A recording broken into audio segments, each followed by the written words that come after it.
somehow there's nothing keeping this roof from blowing on. We're taking over the town, hit the switch and shut it down. Like Indian, we're electric, never stop. We're coming ready or not, we're coming ready or not.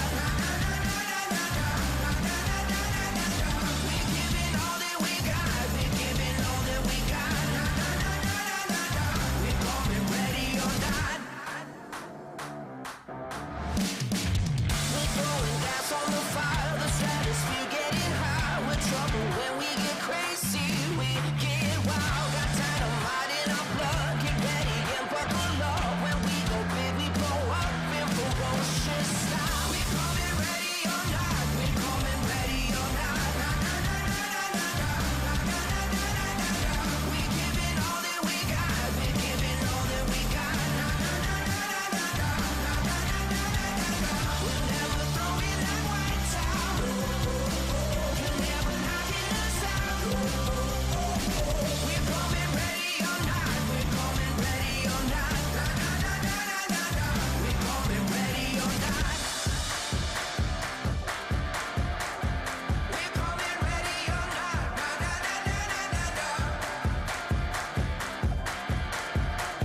We're coming ready or not. Oh, pain on our face. Oh, drums of thunder that keeps our pace. And make no mistake, we're coming for you. We're coming for you.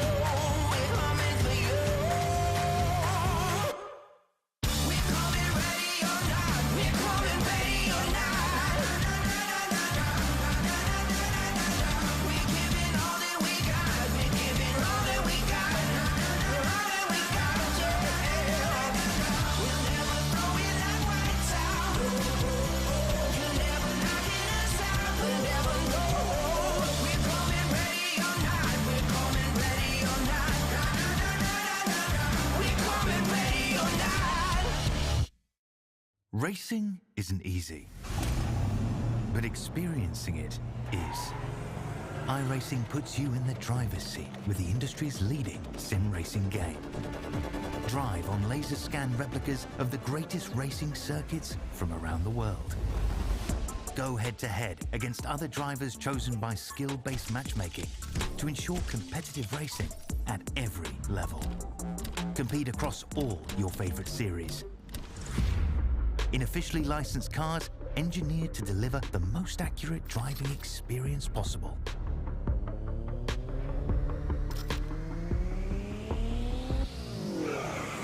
Join a race or host your own with players from across the globe. Race against the computer or in a league with friends. Feel the thrill behind the wheel. Visit iRacing.com.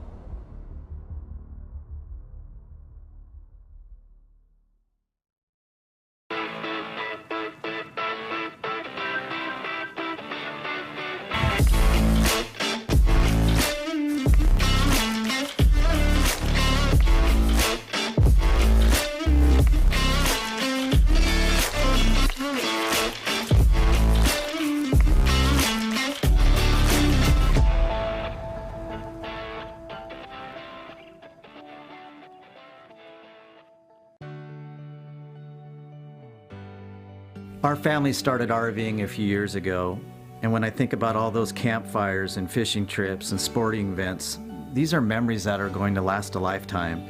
I want to help others do the same thing. Hi, I'm Kevin Smith, General Manager at the all-new CLICKIT RV in Milton Freewater. People in this community are very familiar with this location and the great service they've always received. So the biggest question we get is, where is Keith? The great news is, Keith is still here. I've seen a lot of changes. I've seen a lot of things come and go. Through all the changes that we have seen, one thing that has not changed for us is the quality of our service. Buying an RV is a big purchase, but it should be a fun and happy experience. So whether it be in sales or service or parts, our mission is simple: be the best. From our team here at CLICKIT RV in Milton Freewater, we invite you to come down and experience the difference.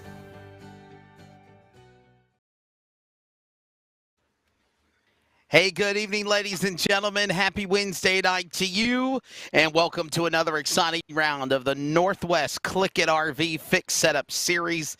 Tonight, from the virtual Nashville Super Speedway, the trucks, of course, were in action with Ryan Bloom picking up the win, of course, this past Monday night with the drivers at Bristol. But now these drivers are ready to go for round number 6 here at the Nashville Super Speedway. Will Ryan Bloom be able to sweep the week, or will we see somebody else prevail as now a 6th different winner for this series, or another repeat winner of the past 5 events as well? Welcome to coverage of iRacing on LSRTV and on the Community Radio Network. I'm Wesley Outland. Jason Rockefeller is alongside. Charles Wooten is behind the scenes in the CLICKIT RV production studio camper, getting everything prepared for our broadcast coverage. Now, Jason, Nashville Super Speedway, 1.5 miles, precision banking, very different than Bristol, but I think these cars are going to be perfect for this track tonight. Yeah, Monday was definitely a race for sure. I was watching a bit of that between you and Justin Prince. That was one heck of a race. Caden Anderson got involved in some stuff. I know he was running good. I eventually went to bed. I had some other stuff to attend to, but man, you guys were doing a great job. Long race. Not going to be the case tonight. And the one thing I will say from last week at Kansas, last week, those guys showed up to play. There was a lot of guys who were at Kansas that showed up, like James Vining. Obviously, he had technical difficulties with him. He was running very well inside the top 10 to top 5. He accidentally disconnected. Some other guys there, Jeff Stabnow, finally got that win over Ryan Bloom on the last lap. I think tonight it's going to be the exact same thing. It just goes to show you that with these fixed series B Xfinity cars, how close the competition is tonight. We're at Nashville Super Speedway. High speeds, tight, man. Concrete. This ain't asphalt, baby. This is concrete, baby. This is just like Dover. And in fact, Dover Motorsports used to own this place.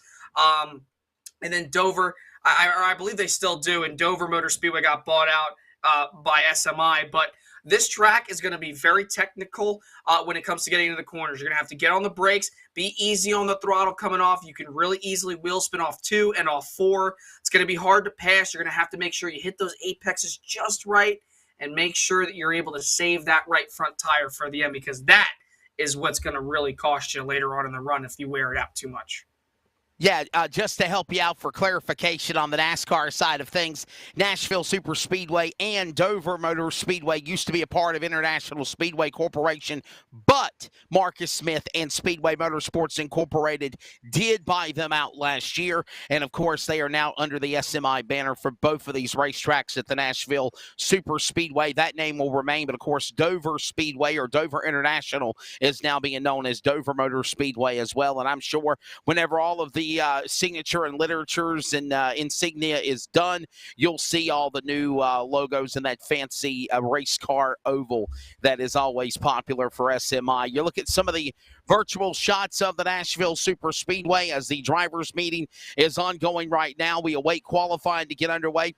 And I'll tell you what, going into this race tonight, Jason, Paul Newton, as cars are on track, the points leader, 9 points over Sean Brightsman, and Stephen O'Hare, who also picked up a win last week on the series in the trucks, if you will, is only 12 points back, and the top 10 are only separated by about 60 points. So it's anybody's race here now. It's only the 6th race of the season tonight. 6th race of the season, Wesley. I said it before, man. This is such a close series when it comes to these fixed cars, especially the B car. One of the favorites on iRacing, one of the hardest cars to drive. You're going to have to be on the binders, like you always say, here tonight at Nashville Super Speedway. 60-something points between the top 12, he said. That's insane. We're still 6 races in, but still a long ways to go. Things can obviously change, but the fact that the points are that close up towards the front of the field when it comes to the standings means that these guys have to be consistent, they have to stay out of trouble, and they have to race hard if they want to maintain their points position here after tonight's race in Nashville. And with that being said, let's go to on-track activity as qualifying is on track as we speak. Dennis Moore dirt tracking it a little bit off the corner out of turn number 4. Dennis Moore, the first man that'll pop up on our screen to qualify, the number 44 machine. Of course, Dennis Moore, not a regular on the Wednesday night series, more on Monday's program, but we'll now see what Toby Ritters can do. Driver of the number 23, he's on track now. 24th in the point standings with 1 top 10 finish so far this year. And qualifying underway. Oh, and by the way, Jason, we forgot to talk about it. We're going to be racing at night tonight as well. That's going to be even funner. Oh, yeah, for sure. And that provides a lot of grip here on this concrete surface at Nashville. Daytime, very slick. Obviously, 2 different compound mixtures between asphalt and concrete. So the heat kind of differs between the two. Asphalt gets super hot, but concrete gets sometimes, depending on the location, be even hotter. So tonight, with the asphalt not being a factor in being concrete, this track is going to provide a lot of grip more than likely. We'll take a look at the weather conditions here in just a few as Stephen O'Hare is on track, but it should be a very cool racetrack, should provide a lot of grip, and who knows, we might see some double wide racing just like we saw at Texas just a handful of races ago. So should be an interesting race here tonight. Devin West on top of the board right now. Stephen O'Hare and others, though, looking to top him right now as qualifying resumes. Stephen O'Hare again on course. We'll see what the 41 will be able to do as, again, he's on track. Ready to see what lap he puts down. Devin West right now, so far, fast qualifier, 30-42. There's your Kaufman Creative weather conditions. For those listening in radio on CRN as well, 78 degrees for the ambient air temperature in the sim, 5 mile per hour wind speed just jumped up to 6, 80 degrees on the track temp, very similar to air temperatures. And the reason why, Jason, we're not running in the heat of the day. This is going to be at night for the 200 miler, and it will be cool conditions when this race is run. Yeah, and the thing is, too, Wesley, it may be a little bit hotter right now just because the sun is starting to go down. You can see it. I believe it was peeking out behind the grandstands out in turns 1 and 2. But you see that sun, it's starting to go down. It's getting that cotton candy, pink, yellow, red type color up in the sky as Dan West comes to the green flag to take his qualifying run and top out the number 5 machine. Those 2 teammates, family members. So it's going to get a lot cooler, like I had said. Obviously, being a concrete surface, going to provide a lot of grip. And because of the low downforce, high horsepower package that these Xfinity Series B cars do have here, we could very well see some double wide racing here tonight. And some guys are going to be liking certain lanes rather than others here tonight. Right now, Devin West to the top of the board, 30-42. Aaron Cooper, how about it for Bug Eyes? 30-45 to second fast. Christopher White is third with a 30-47. Ryan Bloom, 30-49, the Bristol winner, of course, this past week. And then in addition to that, you've got Dan Lowther in the top 5 with a 30-58. Here comes now Jeff Stabnow, winner last Wednesday night at Kansas. We'll see what he can do here. The number 24 out of Billings, Montana, the LSRTV Ultra 4K HD CRN Ford. And Jeff Stabnow ready now to hit the racetrack. He's currently 9th in the points. He climbed up, by the way, Jason, 8 positions in the points last week after that win. And, of course, to go on with that 1 win, 1 top 5, 2 top 10s, 62 points back to the points leader of Paul Newton. He's on track now to qualify. Yeah, and if Jeff has himself a very good night tonight, just like he did last week with getting that first victory of the season over Ryan Bloom, he very well could jump up more positions in the point standings. It just goes to show you what a very good day can do for you, a good finishing position and everything like that. So Jeff is coming in here with probably the greatest thing that you could ever have as a race car driver. Not a fast car, but confidence. And momentum. Momentum indeed after coming off of that win last Wednesday for sure. We'll see what he can do with that confidence drive right now. He's in the top 30. He's going to have to pick it up here in the qualifying run. Chad Malik is on speedway now. The BWT entry Toyota 00 or the 08 machine. We'll see what Malik's got up his sleeve in the qualifying run. Right now, Chad Malik is 20th in the point standings in his 5 races so far. Best of 2 top 10 finishes. for the 08 machine as he works his way to the back straightaway. That's qualifying for round 6 of the Northwest CLICKIT RV Fixed Series. Presented by, of course, coverage on iRacing on LSRTV and CRN. Qualifying is just about ready to wrap up to determine who's going to go into the 200-miler 150-lap contest here at the virtual Nashville Super Speedway. Chad Malik will crack the top 14 in qualifying. Still, Jason, nobody can bump the son of Dan West Jr., Devin West, in the 5. Yeah, and I'm sure Dan West Jr. wants to get up there and play with his boy here once this race does go on, because those two are known for being very fast at the mile and a half. So I expect those two, both father and son, to duke it out, possibly like the Earnhardts did back in the day. And that would be such a cool story for us to cover over here on LSRTV if it were to be between those two, because they know what to do. They know how to get around here. And hey, Aaron Cooper, again, with a nice showing. He's going to be second place. Chris White, a much-needed third place run here. And Kevin Smith looking to finally get the monkey off his back and try to get to victory lane. He's been so fast here in practice and qualifying, and then something always happens to him in the race. So should be interesting. A lot of guys, going to be a lot of contenders here tonight. Should be a good one here from the virtual Nashville Super Speedway.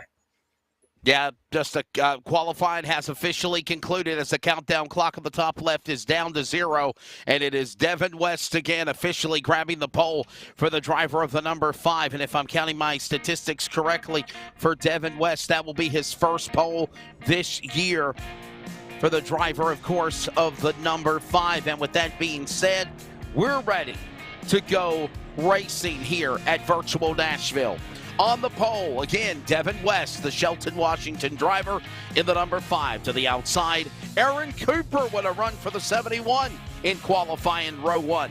Row 2, former Cup Series champion of the Northwest, Christopher White, in the 47, and Kevin Smith in the 00. Looking for no bad luck tonight at Nashville. Former Cup Series champion Sean Brightsman will make up row 3 inside. And Ryan Bloom, the man that's carrying the momentum for the Boise, Idaho driver in car 25. Row 4 will find William Fletcher. He's improved in the weeks past. And Dan Lowther, winner of Atlanta in the trucks, will make up row 4. Top 10, Jason, will find two-time Truck Series champion Dan West Jr. and the hot shoe, in my opinion, of the Northwest this year, Ryan Gormley in the 22. He'll start 10th. Round out the top 20. Last week's Kansas winner, very own LSRTV's own Jeff Stabnow in the 24, and Roy Grande in the number 18. Row number 7, Ron Hunter, strong qualifying run for him inside the top 15, and Chad Malik in the 08 machine in row 7. Row 8, Stephen O'Hare in the number 41 machine, and Carl Burke in the 53. Row number 9, Sam Teets in the 79, and Troy Daggett in the number 99.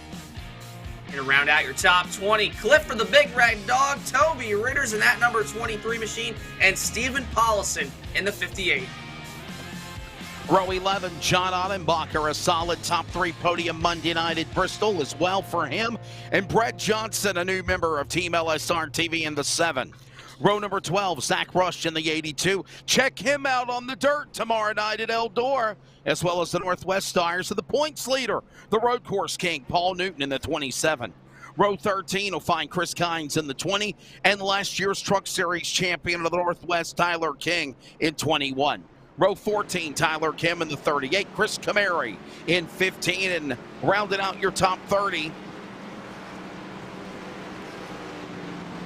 we'll find Gary Nichols in the 8, and Dennis Moore, again, struggling in qualifying for Win Racing. He'll start 30th in the 44. A couple of drivers that did not take qualifying time include Jaden Ledbetter, Kenneth Garber, row 16, row 17, Seth Frazier, BJ Tidrick, and row 18, starting 35th, the legend, Frank Harris in the 11. 150 miles, or correction, 150 laps in this 200-mile event. This race distance will be 199.5 miles, but we'll go ahead and call it 200 miles. Round number 6 tonight here at the virtual Nashville Super Speedway. 5 different winners in the season so far. Will we find someone else, or will someone repeat Pace car is in on pit road under the lights at virtual Nashville Super Speedway. We're, ladies and gentlemen, underway. You have a race. It's time to feel the roar as they go to turn 1.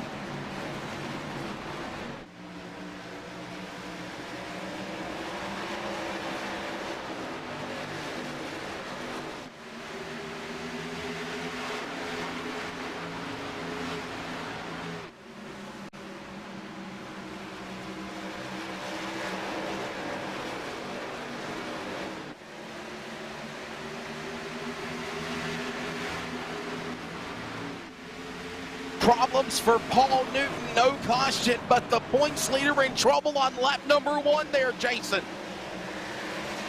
I saw it right there when we were feeling the roar off turn 2. You saw Paul Newton shoot to the inside retaining wall. Don't know if there was any doubt. Oh, they're wrecking big time down the back.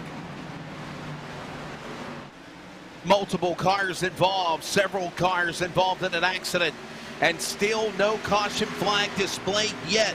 Paul Newton, by the way, damaged and battered, coming down to the pit lane, either for a fast repair or to go on the damage clock. We still stay green, 2 laps in. Devin West leads him on the back straightaway.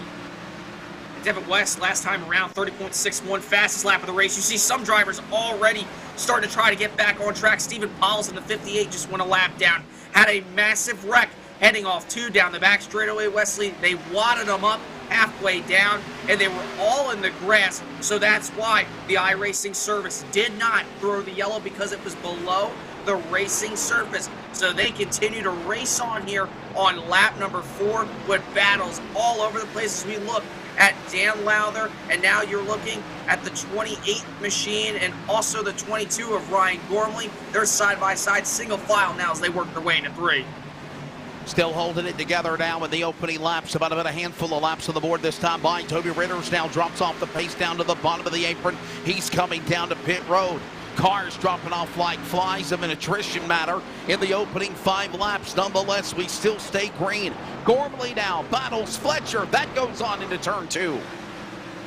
Yeah, Lowther went way up the racetrack there. That opened up the door for the 22 of Ryan Gormley. He's going to take that position. This now opens up the door for an opportunity for William Fletcher to get to the inside of Lowther. They're side-by-side, tight racing there off turn number 4. And here comes last week's winner, Jeff Stabnow in the number 24 LSRTV Mustang. He is charging hard. He's coming towards the front. He's trying to go back-to-back this week as they were under 1. Trying to hold on to that spot again, as you just mentioned. They worked their way again back off into the corner. And right now, the back straightaway. Devin West, Christopher White, Aaron Cooper, Kevin Smith, Sean Brightsman, top 5. There's the Atlanta truck winner earlier this year. Dan Lowther got a sharp drive going for the 63. He's trying to climb and run down Gormley for 7th as they come storming out of turn 4 back across the start line to 1. Everybody continuing to go single file. Lowther going to try to run that middle lane. So is Jeff Stabnow. They get a little bit loose entering the corner. Not going to be enough for them. They'll try to get the momentum off 2 down the back straightaway. Lowther in tow of the 22. Looks to the inside just a little bit. Has to back up the entry. Gormley still about half a car length over Lowther as Jeff Stabnow currently trying to chase down Fletcher with Dan West Jr. following behind Jeff Stabnow here as they work on lap 8. Yeah, lap number 8, about to put 10 laps on the board here, and right now, Devin West, again, still the man up in front here. Some battles going up, and a couple of teammates for Team LSRTV in the 24. Jeff Stabnow, winner last week in Kansas. He's got Dan West Jr., 2-time Truck Series champion, flanked on his rear deck lid. They work into turn number 3. Meanwhile, the leader, Devin West, getting some company. Not only lap traffic up ahead in the rearview mirror, is Christopher White coming to look for the lead into turn number 1. Yeah, Chris White running that baby blue, teal, whatever you want to call it, number 47 machine as we go triples right now. Battles all over this racetrack. This is what Chris White needs, Wesley. He's been having such strong runs, and then something happens. I remember in Texas, he was running well, got wrecked down the back straightaway, entering 3 massive melee there from the virtual Texas Motor Speedway. And here he is right now, challenging the son of Dan West Jr., currently catching Devin right now down the front straightaway. That time around, with just the double digits after the decimal point, they both ran similar, identical lap times, 30.82s for the both of those guys. And Aaron Cooper hoping that those two get together or get side by side so he can make up that gap on them. One of the Aerokinetics esports machines turned in the corner. You saw it on the bottom right or the bottom left small screen of our triple box. And the caution flag will be displayed for the first time here on lap number 10. A lot of crazy chaos and mayhem in the early going, but now finally a yellow flag is displayed and we go under the yellow flag. Here's a look at our replay to show you what happened.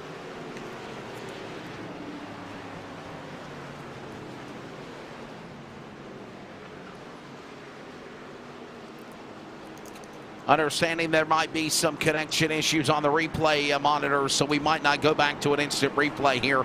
But I will tell you, it's one of the Aerokinetics cars. I want to say unofficially, it's the driver of Stevenson, Jason, yeah, I believe it is, that put us under caution, the number 58. Yeah, we're going to take a look. And I believe we got it back. Here. Here's a replay. Here's a replay of what happened. And I believe I'm right, Jason. It's Stephen Paulison. Yeah, we'll take a look here going into turns 1 and 2. Jeff Stab now, oh boy, just a little bit of contact there. Little misjudgment by Jeff. Got in there. I think the 58 was a little lower, and Jeff was a little bit higher than he really wanted to be. Got into the 58's left rear there, entering turn number 1. And unfortunate circumstances there for Stephen Paulson, who now goes 3 laps down as we're under caution here on lap 12. So that's the reason of the caution. After multiple cars having problems in the early going, Audenbacher, King, Ledbetter, Rush, Keynes all exiting off the pit lane exit. Sean Brightsman, you see the teal and white 46 still having service being done, and yellow flag is out. Hey, throughout the night, we will be keeping up with the caution information summary. It's presented by Virginia811.com, reminding you to call before you dig and dig with care. So far tonight, 1 caution. Caution laps are 2 of 12 laps in the race so far, and no lead changes as it's been Devin West since the drop of the green flag up in front. Yeah, it's been so far a good race. A lot of battles all over the place. Chris White, if he could just get that long green flag run, Wesley, I think Chris White might be a little bit stronger than Devin West here if he gets it going. Yeah, just put himself in a good position, if you will. Right now, everything has just got to fall his way, and right now he's got the strong car, no doubt about it, on the racetrack amongst everyone else. It's been all Devin West since the drop of the green flag.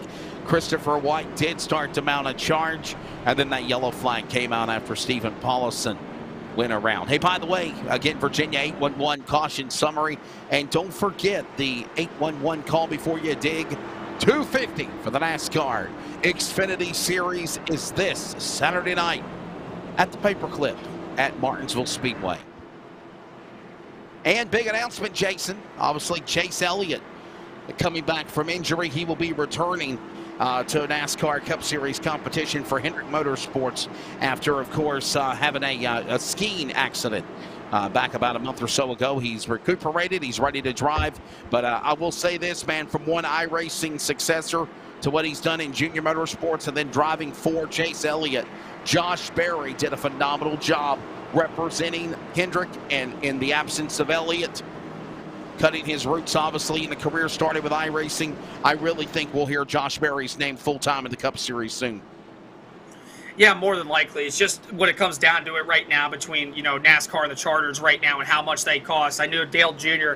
and Kelly Earnhardt, they definitely don't want to take that company of theirs into the Cup Series and buy a charter just because the charters are a little too much money. For anybody wondering about the charter system talk, go listen to Denny Hamlin's new podcast from Dirty Mo Media, Actions Detrimental, explains it perfectly and how he feels as a team owner and how others do. But hopefully someday soon, Wesley, we'll get to see Junior Motorsports in the Cup Series, and I'm pretty much guessing it's probably going to be Josh Berry who probably gets the nod to drive if they do go Cup racing. So Josh, very good short track racer all around the country. He knows what he's doing, and I expect him to be a rising superstar in the NASCAR ranks for sure.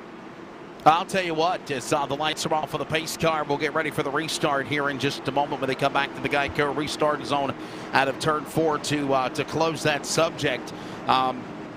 if Dale Jr. and Junior Motorsports can't step up to the plate to help Josh Berry, I believe with just the success he had driving for Chase Elliott, will turn the heads of some other potential NASCAR ownership teams, and that might give the nod for Berry to possibly go into a Cup Series ride.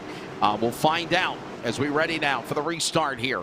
Devin West, Christopher White on row number 1, Aaron Cooper, Kevin Smith, row 2, Ryan Bloom, Ryan Gormley, the Ryan row 3, Dan Lowther, Jeff Stabdow, Stephen O'Hare, Dan West Jr. back to green here at Nashville. And look at Devin West with a nice hole shot to the inside. He'll climb the concrete to the bank and into 2 on the restart in the corner. Yeah, and the Walla Walla, Washington native Kevin Smith almost looked to go 3 wide there off the corner. He's going to have a little bit of a run. Aaron Cooper side by side with Christopher White down this long back straightaway here as they're into turn number 3 right now. Kevin Smith looking for an opportunity to try to get around those 2 guys because he's got a fast 00. Oh, he's in the wall! Off turn number 4, big contact with the wall. Wonder if that's going to do any significant damage to the right front. Just arrow tight there off the corner, Wesley, and the Walla Walla, Washington native. Bad luck strikes again for the 00 team here tonight at Nashville.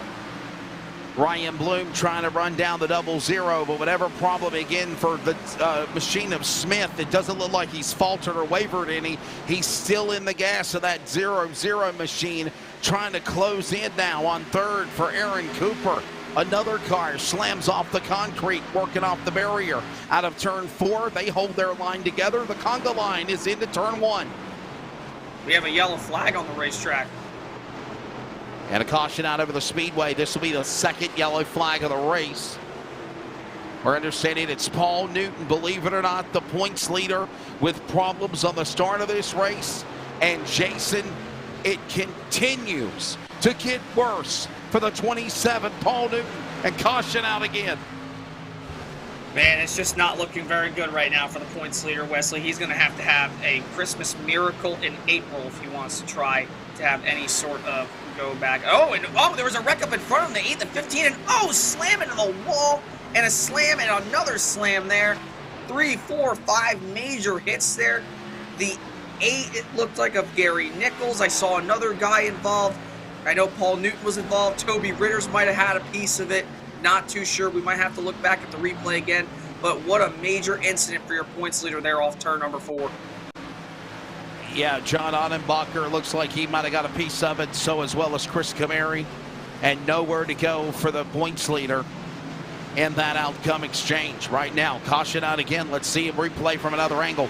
As Camary drives up in front of Nichols. Nichols then bonsais, clips the side of the left rear or the right rear of the 89 of Ottenbacher as he's dirt tracking it, trying to save it. And then in doing so, nowhere to go for Paul Newton and others. Wow. Toby Ritters actually didn't even get involved. I thought he did. I thought that's why he was so low on the inside. It turns out he just avoided it. So great job by Clifford to avoid that wreck there. It looked like the 15 of Chris Camary, honestly, just really overshot the corner maybe and was getting up into the wall. And then obviously the 8 came barreling in and they just made contact.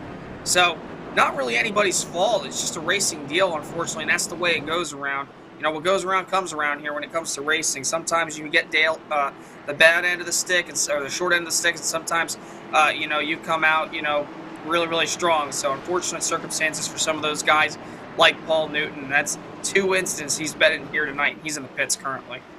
Yeah, what's that old cliche? Sometimes you're the windshield, sometimes you're the bug, and sometimes you get squashed, and it's not even your fault. Caution out here. As again, yellow flag flying on lap number 17 of 150. Still not even 20 laps into this race. 2 yellow flags now in the event. Devin West, the leader. I don't think anybody's going to pill onto the pit lane, at least this time, unless they're in the back. At least we see the top 10 or so continuing to stay slow-mo behind the pace car. And we'll stay again on racetrack, no pitting yet, and we're also noticing the sun setting, nightfall, dusk upon us as well. We're also coming up on the top of the hour. We'll pause for 10 seconds for those that are listening on radio identification. This is CRN, the Community Radio Network of the Northwest. CLICKIT RV, fixed series from the Nashville Superspeedway.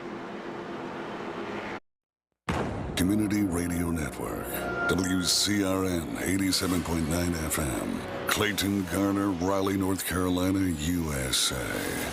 We are CRN. Back here at Nashville, caution out for the second time in this race. Still patrolling under the safety vehicle. They'll have a couple of more laps before we do go back to green. At least the one-to-go indication might be coming to the line this time by. And I'm Wesley Outland, Jason Rockefeller alongside, of course, Charles Wooten handling our broadcast and production. By the way, don't forget, tomorrow night, join LSRTV's coverage of iRacing and simulcast on FTN for round number 3 of the eNASCAR Road to Pro Qualifying Split 2 Series. They will be at the virtual Bristol Motor Speedway.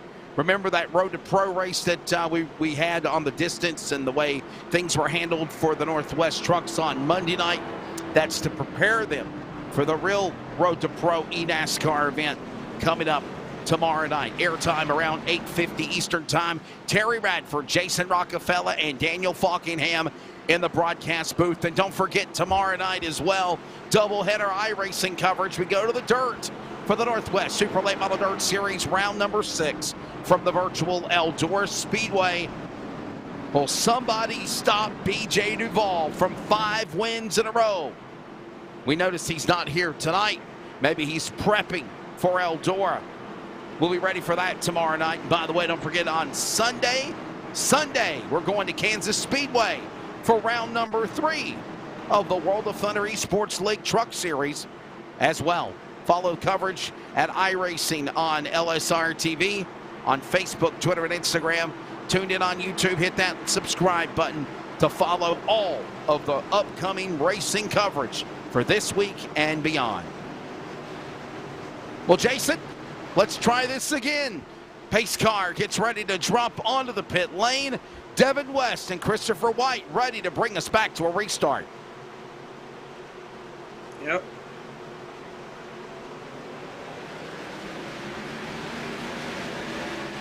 Back up to speed. West on the inside. Another good job. He'll get the whole shot. He'll climb the outside concrete going to turn number 1.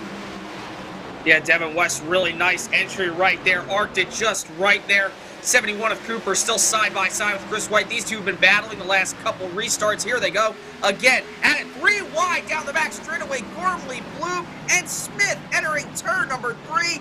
Might have been a little bit of contact there, but they're still side by side. The Walla Walla, Washington native almost up on the wall. He saves it, and he's got a deck lid full of Jeff Stabnow and Dan West Jr. and also Dan Lowther to the inside of the racetrack entering 1. Top 3 cars of West, White, Cooper, single file behind them. There's a gaggle of traffic and a storm brewing. West up on the inside now. He'll make a run with Lowther. They're going after Gormley. Also, there's contact as he got down below the apron. They tag each other. Lowther up the racetrack. He fights the steering wheel as Dan West Jr., O'Hare, and others peel to the inside, and we stay green back to 1. What a nice job of recovery by Dan Lowther. There goes the Band-Aid car. Tyler King, last year's Truck Series champion. He finds himself inside the top 10 now. Drive of the night so far by Dan Lowther, being able to save it. But right now, that puts him right now on the binders, trying to save it, regather his thoughts, his driving, whatever it may be.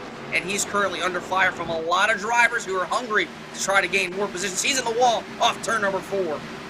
Dan Lowther smacks the safer barrier, stays in the gas. Here comes now King down to the inside of the Michael Waltrip Band-Aid throwback Ford. Down comes Ron Hunter. Jaden Ledbetter in the throwback to the 2-time late model champion at Hickory for Landon Huffman. Also Stabnow and Daggett. What a run for Daggett now. He's trying to get into the top 15 as they work into 3. Daggett doing a very, very good job here tonight. +5 from where he started. And look at this right now. Jaden Ledbetter sitting in 11th right now, +20 from where he started. He's currently making his way up in that number 36 High Rock Vodka Chevrolet Camaro. I tell you what, after the day I've had tonight, I might be able to have me some sun dropping High Rock Vodka. That sounds about nice right now. Always drink responsibly. But right now he is on a charge towards the front of the field. And if these guys keep on racing the way they do, he could find himself inside the top 10 here as they work their way on to the next lap. So we're about 25 laps into this race. If you want to break it down into a half, we're at least now 1/3 the halfway. 50 laps or under 50 to go now until the cross flags come out. 125 laps less remaining, and it's still Devin West down in front since the drop of the green. There you see now the drivers of Keynes and Kim and Malik. All these drivers are now inside the top 20. They're trying to make some runs to the front as they work their way back into the corner. Yeah, they're side by side right now. Other guys, too, scrambling for position off turn number 4 towards the start-finish line. You see the 38 there, Tyler Kim, and also the 20 of Chris Kynes there on the inside. And that beautiful number 20 camo Realtree Chevy Camaro. They work their way off turn number 2. Kim to the outside. He's got a little bit of a draft from the outside in front of him. And also Chad Malik in the 08, who dropped back a little bit, -7. He's trying to regain himself. And also here comes Zach Rush charging up through the field here. Yeah, another opportunity awaits now. As Malik gets tagged. He gets into Frazier. Malik slides into the infield grass. Frazier keeps on driving. Chad Malik down in the infield grass. He's out of harm's way. No yellow flag has been called yet. We still stay green flag as you see the 08 machine falling, free falling, dead last into the top 30, and the leaders are on the back stretch. No caution. Yeah, a lot of heavy damage, Wesley, to the left rear of Malik's car there. You see the spoiler sticking up. That's going to hurt that car. It's going to hurt the downforce, everything about it. And he is just struggling right now. Going to need to get to pit road as soon as can be. And you see right there in tow, Devin West might be able to put him a lap down, more than likely will. From what it looked like there off turn number 4, they got squirrely. Seth Frazier, something of a miss on that number 2 machine off turn number 4, and then Malik tried to do the switcheroo down to the inside, wasn't clear, and just turned himself off the front bumper of Seth Frazier there, heading through the tri-oval. No doubt about it, lap number 30, and there's been a lot of drivers with problems. We now go back to the front of the pack. This is actually now going on in the top 20. Climbing is Garber, Breitzman, with some help of the machine of Rush on the outside. Battling Roy Grande. This is going on for the top 20 as they're working into turn number 3. Yeah, Sean Breitzman, -15 from where he started. You see a little bit of damage on the right side door of that beautiful number 46 Super. We got a driver coming into the pits right now. That's Sam Teets in the number 79 machine. So obviously some damage on his machine. Thought it was best to come down and pit more than likely. But everybody's scrambling for position. Wesley, just like I said in the pre-race, because of how cool this track was, it was going to provide multi-groove racing. It wasn't going to just be a bottom feeder racetrack. You see the 38 of Kim, just because he really hasn't been able to get down to the inside of the racetrack, he's been working that top. You see one driver way back there. That, I believe, was Zach Rush in the 82 machine.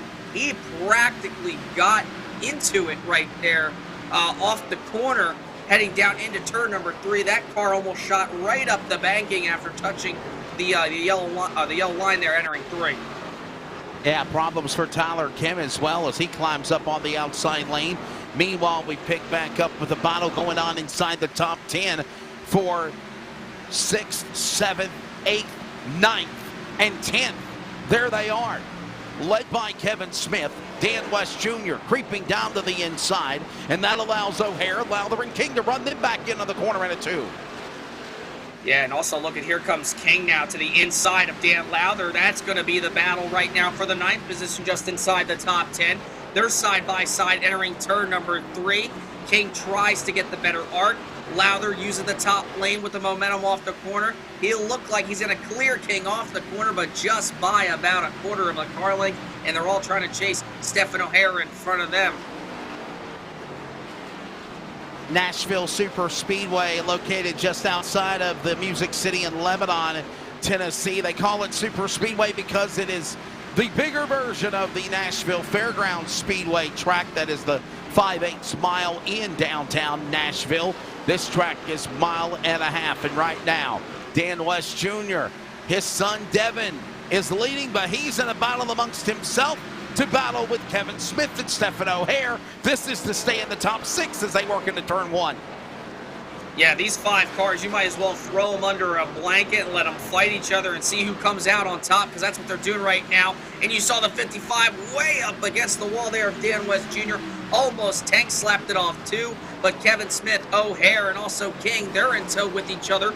They're on the bottom. 1, 2, 3. They're flying by Dan West Jr. in that number 55 machine, and Lowther looking to pounce if they all make a mistake. Side by side at the line. O'Hare 3 wide, back to 2. Smith to the inside, trying to clear them all off too. Trying to survive again. Look at that gaggle of traffic and the battle going on inside the top 10. Dan West Jr. trying to keep the front nose off the safer barrier. He now's got battle going on behind him. Smith on the inside. O'Hare to the outside. King and Lowther, they'll step up to the party in do-si-do as they work out of 4.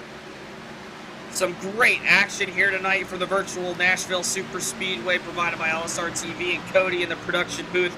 Awesome, awesome work, awesome job, awesome racing. That's what we do over here at LSRTV. And these Northwest boys, they always put on a show. And Kevin Smith right now looks like he's struggling right now with grip. You got to think to yourself, Wesley, 2 tires becoming a factor. We've had 38 laps to run besides a couple cautions. Right now, Kevin Smith, I think that damage and that tire wear on that right side definitely starting to affect him, because he is dropping like a rock right now. He's looking to fall outside the top 10. And here comes Jaden Ledbetter to pick up another spot and move inside the top 10 with Troy Daggett along with him. You know, Jaden Ledbetter, the High Rock Vodka number 36 driver we're talking about, he's just one of those guys that consistently has been in that dogfight. Even if he gets knocked down, he picks himself back up and he gets right back in the battle. And right now you see him solidly in the top 10. Troy Daggett, another one of those drivers, Jason, had a solid podium finish the other night at Bristol as well. He looks really strong, as right now he's trying to battle Ledbetter to get into the top 10, and Kevin Smith trying to get back into the top 10 as we're working lap 40 next time by on lap number 40 into turn 1. Yeah, I think Kevin Smith right now, Wesley, he's going to need a yellow, and he's going to need it soon. But hopefully green flag pit stop should be approaching sometime around lap 60 to lap 70, more than likely from what I expect and from what I remember. Usually at these 1.5 miles, so Kevin probably hoping for a caution currently because he's dropping like a rock. The pace is just not there in the Walla Walla, Washington natives car. A Saturday night, if you will, Wednesday night slugfest for the Northwest CLICKIT RV Fixed Setup Series. Round number 6 from the virtual Nashville Super Speedway. Nightfall is about to become darkness. And right now it's been Devin West since the drop of the green. 40 laps in, let's give you a full field rundown as it stands right now. Caution comes or something on the racetrack will break in. Devin West is the leader, Christopher White is second. Ryan Gormley is third, Aaron Cooper fourth, and Ryan Bloom the top 5. Dan West Jr. is 6th, Stephen O'Hare, Tyler King 8th, Dan Lowther 9th, and Jason up 21 spots. Jaden Ledbetter, he's your top 10. Yeah, net your top 20, Troy Daggett, solid climb through the field, +7. He's in 11th. Kevin Smith needing that caution like we talked about, currently sitting in 12th. Dennis Moore, you talk about him usually being one of the truck guys, and here he is tonight, running very strong, +17 from where he started 13th. Jeff Stabnow, last week's winner, 14th. BJ Tidrick, +19. He is 15th up on the board. Ron Hunter, 16th. Kenneth Garber, +15. He's 17th. Sean Brightsman falling back a lot, 18th. Roy Grande Jr., 19th. And William Fletcher, the number 28 machine, he rounds out the top 20. Tyler Kim is up to 21st. Chris Kynes in 22nd. Zach Rush is 23rd. Frank Harris up 11 spots from starting at the rear, up now to 24th and 25th as he just got passed by Seth Frazier. John Audenbacher now is 26th. 27th is Chris Camary. Gary Nichols, 28th. Chad Malik is 29th, and he's the last car on the lead lap. 1 lap down in 30th is Toby Ritters. 2 laps down is Brett Johnson. 3 laps down is Stephen Paulison. 5 laps down in 33rd, the points leader, Paul Newton. And out of the race right now, Sam Teets and Carl Burke. Multiple laps down. While that goes on, Dennis Moore battles Dan Lowther and Kevin Smith as they go back into position, working into turn number 1. Yeah, these guys right now all wanting to be consistent, just like we talked about, Wesley, at the beginning of the broadcast. You want to come in here and you could be like Jeff Stabnow, pick up 8 spots just from last week's win, or you could be Paul Newton, the points leader, and be right now third to last on the board. Still on track, so hopefully he's hoping that maybe a big wreck happens. A lot of guys get knocked out, and then another wreck happens so that they can lose that fast repair and be knocked out since they already used it. So he's going to need a Christmas miracle in April to try to make it back up towards the front and maybe savor some points that could be saved here tonight. But overall, some guys here tonight having great runs. Devin West, we talked about him. Christopher White as well, a guy who's always strong and just can't really seem to close the deal. And your prodigy, you call him practically, Ryan Gormley, third up on the board right now. Looked to be the dominant car. Something of a miss on him last week at Kansas, and that opened up the door for Jeff Stabnow and Ryan Bloom to come home 1-2 in a fantastic finish off turn number 4, with Jeff picking up his first win of this season. So he's looking to have a good run here tonight for Mr. Gormley, and a lot of other guys here, Wesley, having great runs as well. That should be a good point stay if they were to finish the way they are now. Yeah, about to put 50 laps up on the board, working lap number 47 this time by when they come back to the start-finish line, and it's still Devin West the leader. Here's that battle with Ryan Bloom. Ryan Bloom and Aaron Cooper, and you know, we mentioned Ryan Gormley. Jason, it's only fitting to say Aaron Cooper has really done a phenomenal job. Look at the drive the 71's got for him tonight. Yeah, he's been doing a really good job. Only lost 3 from where he started, but I absolutely love that number 71 machine. Reminds me of the Richard Petty Motorsports, or now newly named Legacy Motor Club, as Corey LaJoy jokingly likes to call it. Reminds me of the schemes they always run with the Air Force and all the jets and stuff like that. So I absolutely love that paint scheme. Really sharp looking number.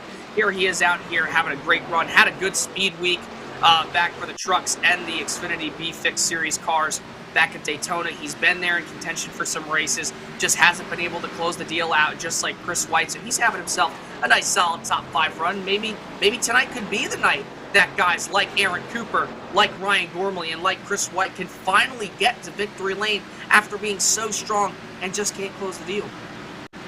We had that share of caution flags in multiple different occasions of about 10 or 15 lap increments, but now we're settling ourselves in what has been by far the longest green flag run of the race since the start, as we're working now 100 laps to go when they come back to the line. 50 laps completed, 25 to halfway. This race is again 199.5 miles, average it out to 200 miles, 150 laps. And again, right now, Devin West in the 5, as you still see O'Hare and King battle for the top 6 and 7 spots on track. Father Dan West Jr. creeping in, but Devin West in his own world. It's my world now. He's picking off cars one by one as he gets around Chris Kamari and Kynes on his bucket list. And right now, nowhere in sight is the leaders. Yeah, nowhere in sight is the leaders compared to the rest of the field. They have a 3-second gap over Mr. Gormley there in third. Oh my goodness, right there. The 30 of Ron Hunter almost just absolutely meleeed the 5 going into 1. Good job by him. But look at this, Wesley. The gap, even regardless of the lap traffic, Christopher White has still been able to maintain the gap. It has not really reached over a 1.5 seconds. And in fact, Chris White at some points here, as the 30 gets really loose off the corner, he saves it. Nice job by Ron Hunter there. And I mean, Chris White very well could catch Devin West and pass him. It looks like he's a little faster on certain parts of the racetrack. He's running that middle to high lane, so he's getting the runs. But if Devin West keeps struggling like he is right now in the 30 of Ron Hunter, this opens the door completely off the hinges for Chris White here as he's trying to get him. He's got a little bit of draft. All he needs is a little bit of luck on his side here and a fast car underneath him. Yeah, I love that analogy, Jason. Just needs to kick the door hinges down, if you will, to put the key in the door and be able to, get that lead away from Devin West. Christopher White again right now having a solid drive in that number 2 spot, as you still see the leader working by on the back straightaway going after lap traffic. Confusing if you, Charles, want to show the second place car as we see green flag pit stops underway. Stephen O'Hare giving up a top 10 run. He comes to the pits, but in keen eye, if we didn't know who that was, Jason, you would think that that's Sean Brightsman in the colors of that car. Yeah, it definitely looks like it. That 47 machine is really usually black, white, and red. As you see other drivers coming into the pits, finally Kevin Smith, Jeff Stabnow, William Fletcher, they couldn't withstand it anymore. Honestly, expected these guys to go a little bit longer, but due to the tires and probably the fuel mileage, the way it's set up here tonight, that's probably why they're pitting a little bit before lap 70. So green flag pit stops starting to happen. The legend's also in, a Frank Harris. But yeah, to say the least, that 47 looks oddly like Sean Brightsman. Can't wait to see the colors of the red, white, and black back on the 47 car eventually. Yeah, teal green and white matching the wrap job on the 46 of Sean Brightsman, who currently is outside the top 10 and 11th as his teammate Jeff Stabnow exits off the pit lane. Here comes a driver giving up the top 5 as well. Aaron Cooper is coming on to pit road. This is in a cycle of green flag pit stops as we're 20 laps to halfway here at Nashville. Yeah, we're getting to the halfway point. Ryan Bloom gives up a third-place spot right now. He's into the pits. Dan West Jr., father of Devin. Hopefully he'll get up there towards the front. He's also into the pits, as Aaron Cooper is currently heading out of the pits. A lot of drivers now, it's all about when do you pit.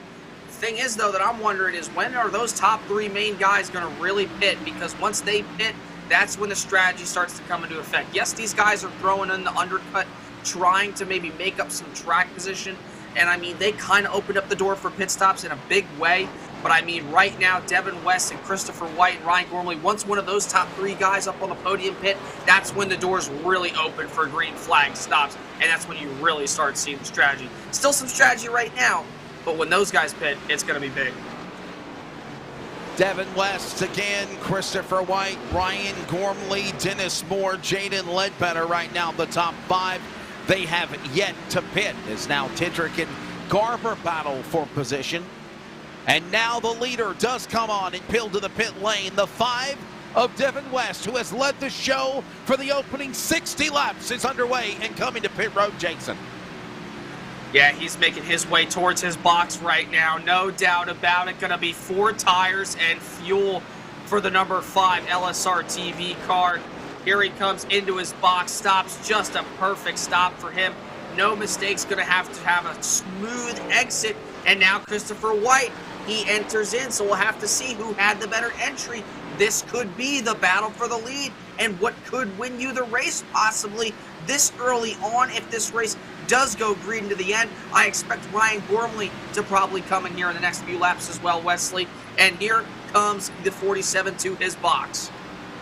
90 laps to go to be exact, 15 laps to the cross flags in this race. And right now, green flag pit stops ongoing here. Do you think, Jason, as we see White on pit road, do you regret not pitting when the caution was down earlier, or was this the strategy that these drivers knew they had to gamble with?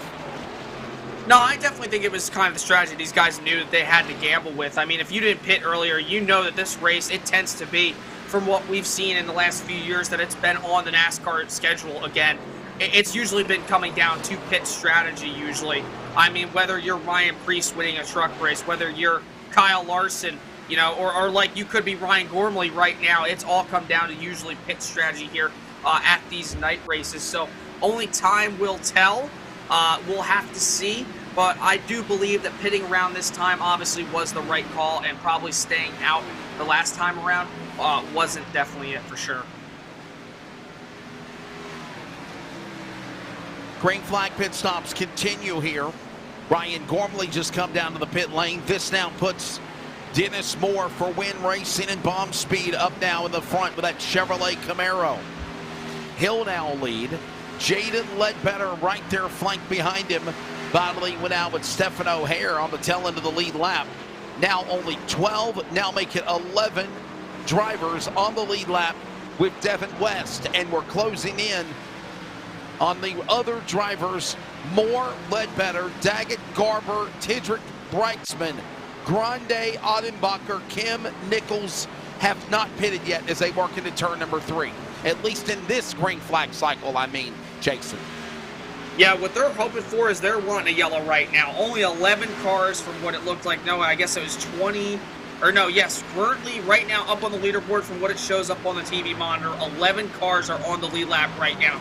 Dennis Moore, Ledbetter, Daggett, Garber, Tidrick, all those other guys who stayed out. And here comes Tyler Kim into the pit, so he gives up on strategy. Those guys are hoping for a yellow right now. And honestly, I don't really think they're going to get it. But I mean, you've already gone with your plan. You know that if you come into the pits right now like Tyler Kim, you're losing all that track position you gained down the racetrack these last 30, 40, 50 laps or so. So, I mean, you're just hoping and praying for a caution right now. Everybody's all over the place between the mixture of new, fresh, and old and worn-out tires. So only time will tell. But right now, Dennis Moore's still leading, and he's banking on a caution right now for sure. The conundrum that becomes inevitable, whether virtual or reality here at the Nashville Superspeedway, is this track provides a lot of excitement when the cars are bunched up together, especially on starts and restarts, mind you. But when they fan apart, when they break away, Jason, like we're seeing right now with this cycle of green flag pit stops, under 10 laps now to halfway, you see them all spread apart. And that literally makes it be a strategy session. And that's exactly what's ongoing here on lap 65. Yeah, and you know, that's usually how these mile-and-a-halves tend to be. And, you know, and the great thing about the series like the Northwest Division is, you know, there's no stages. So it really opens up the door wide open for strategy, you know. And that's the thing. That's why so many, you know, NASCAR fans want these stages to be presented. They don't want them fully taken away. I am in full agreement with the fact that I think the stages are here to stay. I think they provide a lot more strategic calls and the way they are, but take away the dang yellows.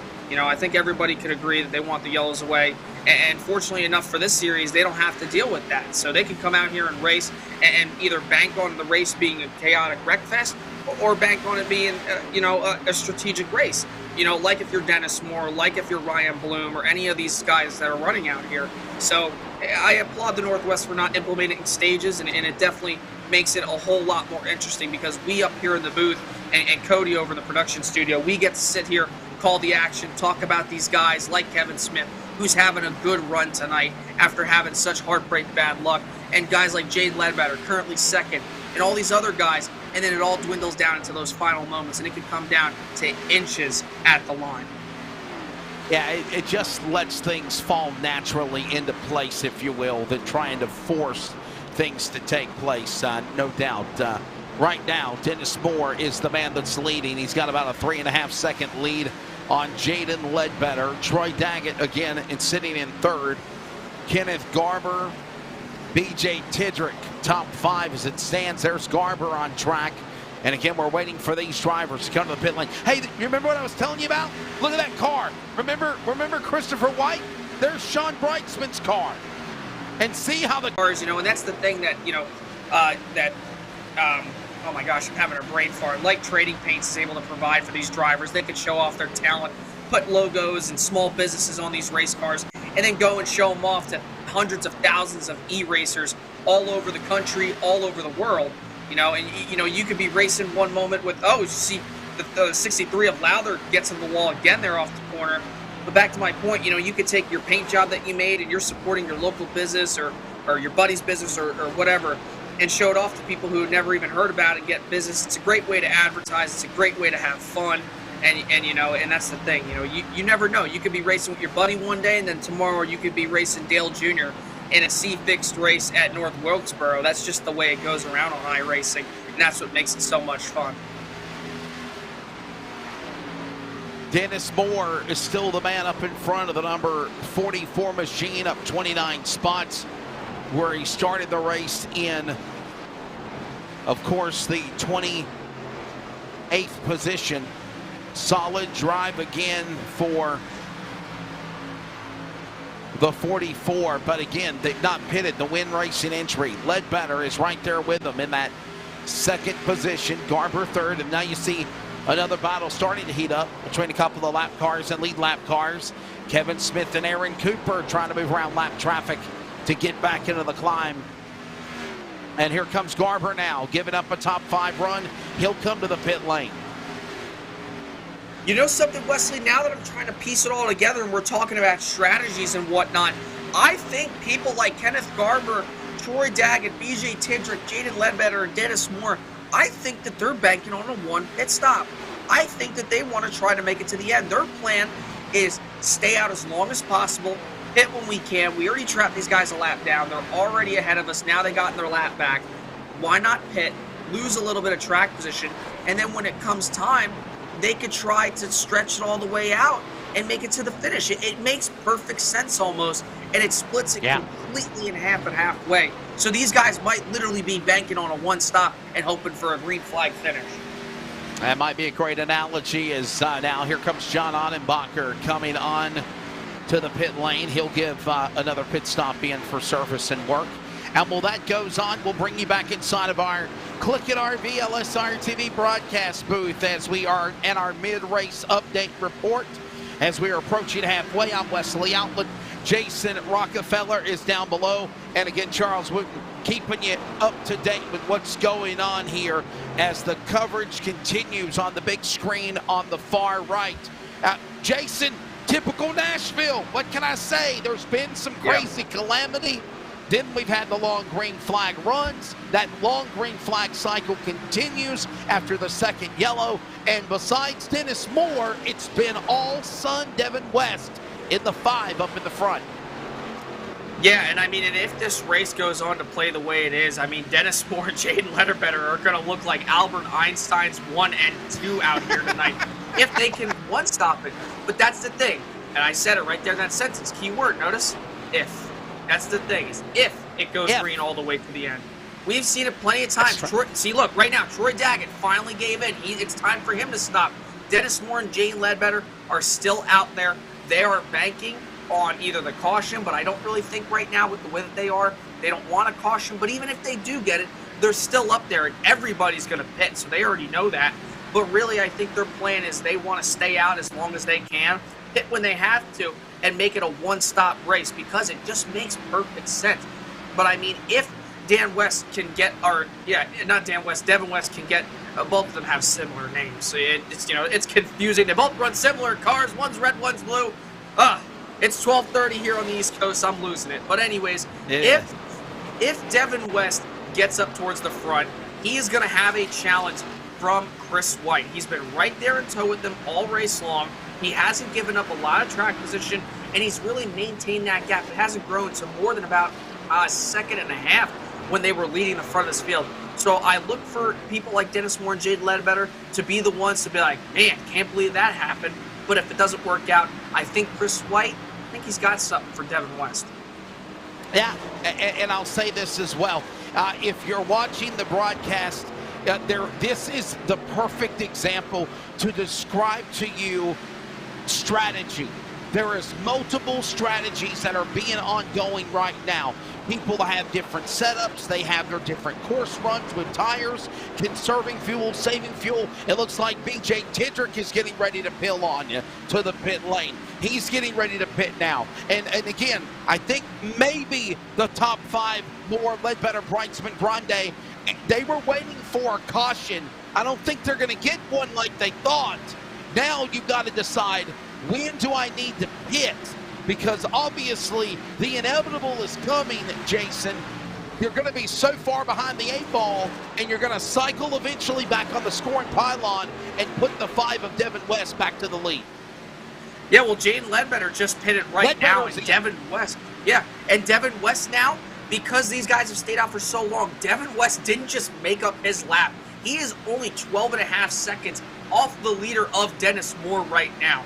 So let's just say Devin West, who is reeling these guys in like a largemouth bass out on freshwater pond lake or whatever it may be that you're fishing on, if he does get to them, you're going to have to pit. You have no other choice. You have to. There is no doubt you're not banking on a caution at this point. You're hoping that you don't get a caution once you pit. You hope it goes green because they will have to pit again. They're going to have to pit no matter what. So that's what the strategy is right now. But Devin West charging up through the field, and Dennis Moore and Sean Brightsman continuing to stay out with Roy Grande Jr. as well. And with Jason and myself, Wesley, that's been your LSRTV mid-race report at the half. We go back to on-track activity. Racing rolls on with Devin West now up to 4th. Oh, we got trouble. Big trouble in the back straightaway. There's the caution. Caution on lap number 83. Multiple drivers involved. Caution will fly, Jason. That is exactly what Dennis Moore and Sean Brightsman needed. Because let's face it, Devin West was going to catch them. They weren't probably sure, just like I wasn't sure. You, Cody, the fans at home were not sure if they were going to be able to pull off their infamous strategy. We're taking a look right here. The 82 sideways. Oh, no! What happened? I'm not sure what happened. Who's the Miller High Life car? It looked like a Miller High Life paint scheme right there. Is that? It's just In-N-Out Burger car. The In-N-Out Burger car, yeah. Two-time winner on the series of BJ Tendrick. Let's see what happens. He's on the inside of Ryan Gormley and the Realtree car, Fletcher. This was going on into the corner. By the way, that's Chris Kynes. My apologies. So Tendrick clears them. All of a sudden. Oh, he just loses. Oh, he gets loose. Oh, my. Chris Kynes with a save. Nowhere to go. And there goes Rush. Dan West Jr. plows into him. Caution out. Wow. And oh my goodness, I tell you what, Rush was probably thinking to himself, he's Austin Dillon back when he filled in for Tony Stewart in 2013 in Talladega, because that car went flying through the air, and he was saying, Ricky Bobby would say, this is not good. But here we go, Dennis Moore leads them all on pit road. This is exactly what him, Brightsman, and Roy Grande were looking for, Wesley. Remember the strategy that me and Jason were telling you in the mid-race report? Forget about all that. Everything's changed now. Oh my. Everybody is on pit road. I'm telling you, Lowther might not have pitted, but everybody at least in the top 15 are on this conundrum to having to pit here now, Jason. No doubt about it. Oh yeah, well, I mean, all the rest of the field was a lap down. I mean, that's right. Excuse me. They were all laps down.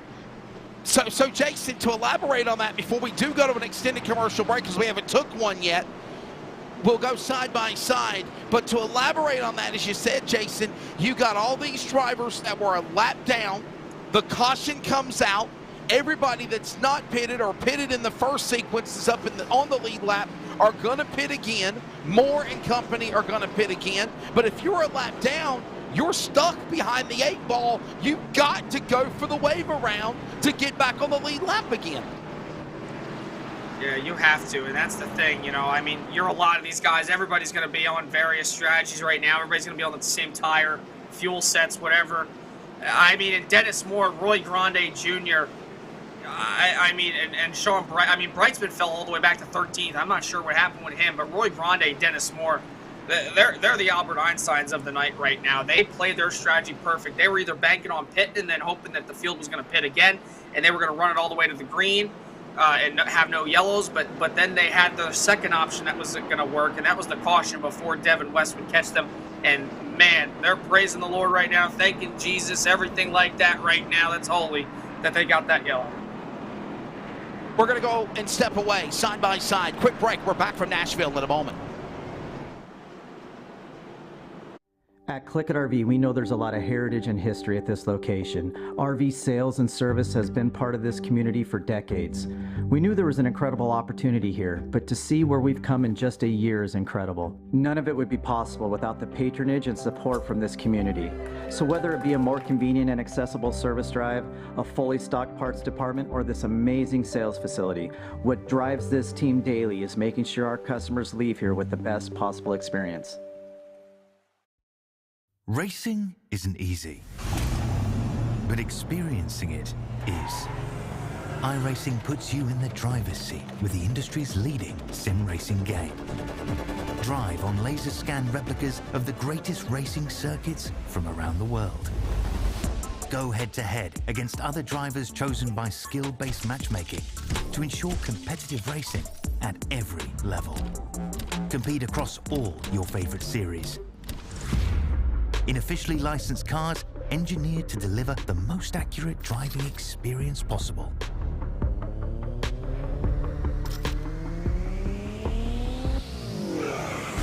Join a race race or host your own with players from across the globe. Race against the computer or in a league with friends. Feel the thrill behind the wheel. Visit iRacing.com.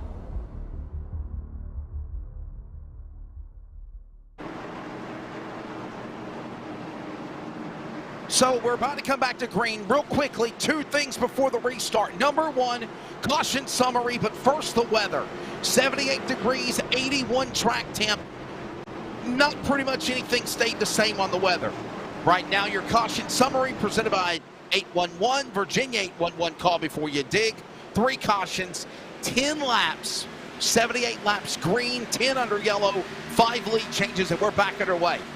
And amongst all this, if you're caught back up after a long green flag run, Dennis Moore goes and banks on a caution, Jason, as we go back to green with Chris White, Gormley, Bloom, O'Hare, Cooper, Bodley in a snake's patch, if you will, down into the corner into turn number 3. But with that being said, you've got Dennis Moore, Devin West, top 2 top dogs up in the front now. 60 to go.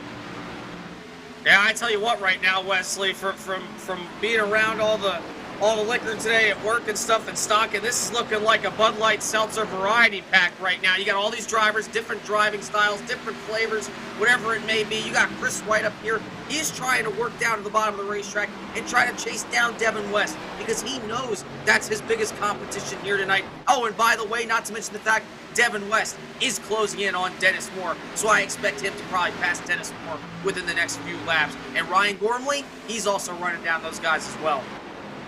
And by the way, look at Moore and West. They literally, trouble going around. Roy Grande, right side of the rear, into the concrete safer barrier.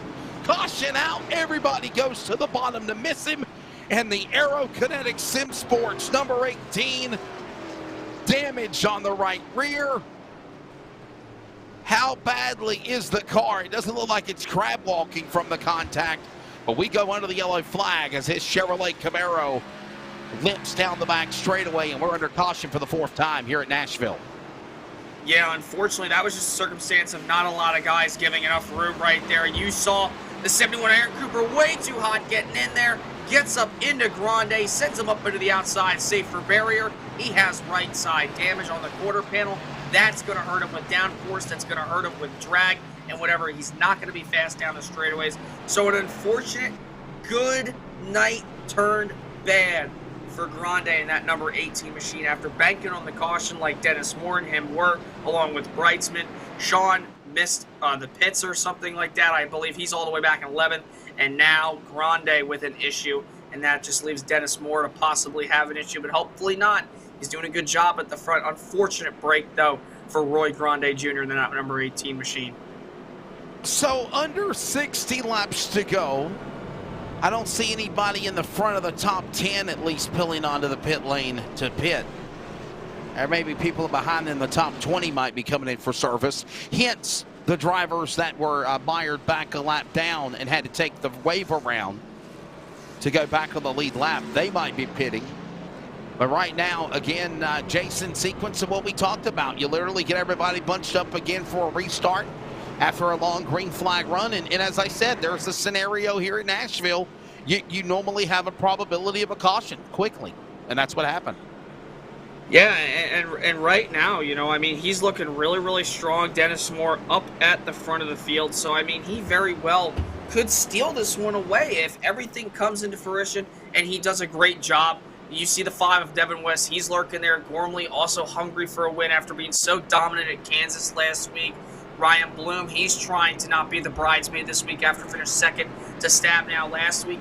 And look at this. Kevin Smith, talk about a guy who's had a very bad string of luck these last few weeks. From being at Homestead, being the fastest guy that race week for both the Truck Series and the Fixed Series. He went from basically sitting on the pole to having 2 different connection issues.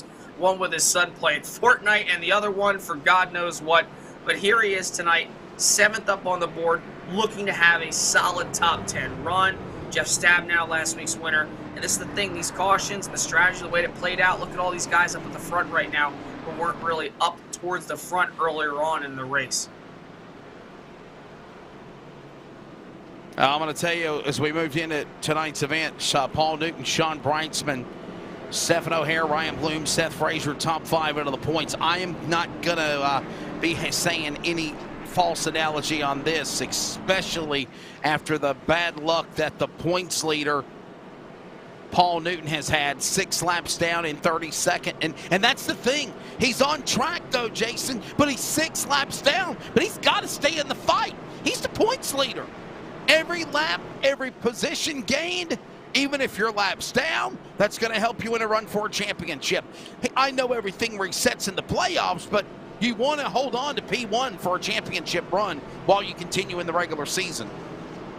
Yeah, well, that's the thing too, Wesley. You got to think to yourself, what if he goes on and has a really next few bad string of races, and what if he does drop below the cutoff? You never know. That could happen. Racing can deal a bad hand to you at any given point. It dealt a bad hand for Dale Earnhardt at Daytona for nearly 20 years. You know, then the 20th time, and then he finally did it. So, I mean, if you're Paul Newton, you just got to stay out, man. I know you're so slow. I know you're 6 laps down, but you never know. You could have a huge wreck where half the field could wreck, and then another wreck happens, and the next thing you know, you're passing guys for 6 laps that are in the garage area because they don't have a fast repair. They're done for the night, and that could be 5 or 6 positions that are valuable points that could come down to the nitty-gritty when it comes time to set the playoff grid. It'll be 56 laps to go when they come back to the Geico restart zone. They'll settle in for the restart. Lights are off on the safety vehicle in front of them. Dennis Moore, the leader, Devin West in second. The top 2 dogs again in the long green flag run. When West pulled in, Moore capitalized. He took advantage of that caution that just happened on the back stretch, and he was able to still pit and still exit and still come out as the leader. He's doing just that. Devin West second, Ryan Gormley third. What a drive for the 22 TRD Toyota. Christopher White, a former Cup Series champion, right there on the outside of the 47. And Aaron Cooper, along with Ryan Bloom on row 3. Green flag back out. We're backing away. 56 laps to go here at Nashville. 55 to go. They're in turn 1. I tell you what, Wesley, this could open up the door big time for Chris White. Ryan Gormley side by side with Devin West. And here comes Chris White in tow behind those 2. He's got a little bit of draft. If Gormley could just hold up the 5 there, put him on the outside, put him in a position to where he's very vulnerable, this could be Chris White's opportunity to get past that number 5 machine off turn number 4. Everybody's scrambling top to bottom, middle. Dennis Moore leads his time at the line into 1.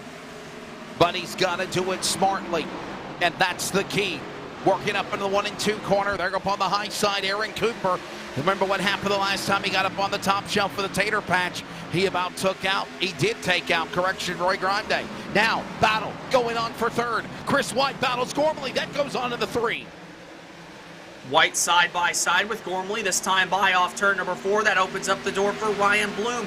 Bloom in tow behind the 22, looking to try to make a move here to the outside, back down to the inside of the racetrack. He'll follow Gormley down to 1 and 2, right behind the 47 now as they work their way off 2. Chris White still putting up a fight between him and Gormley down the back straightaway into 3.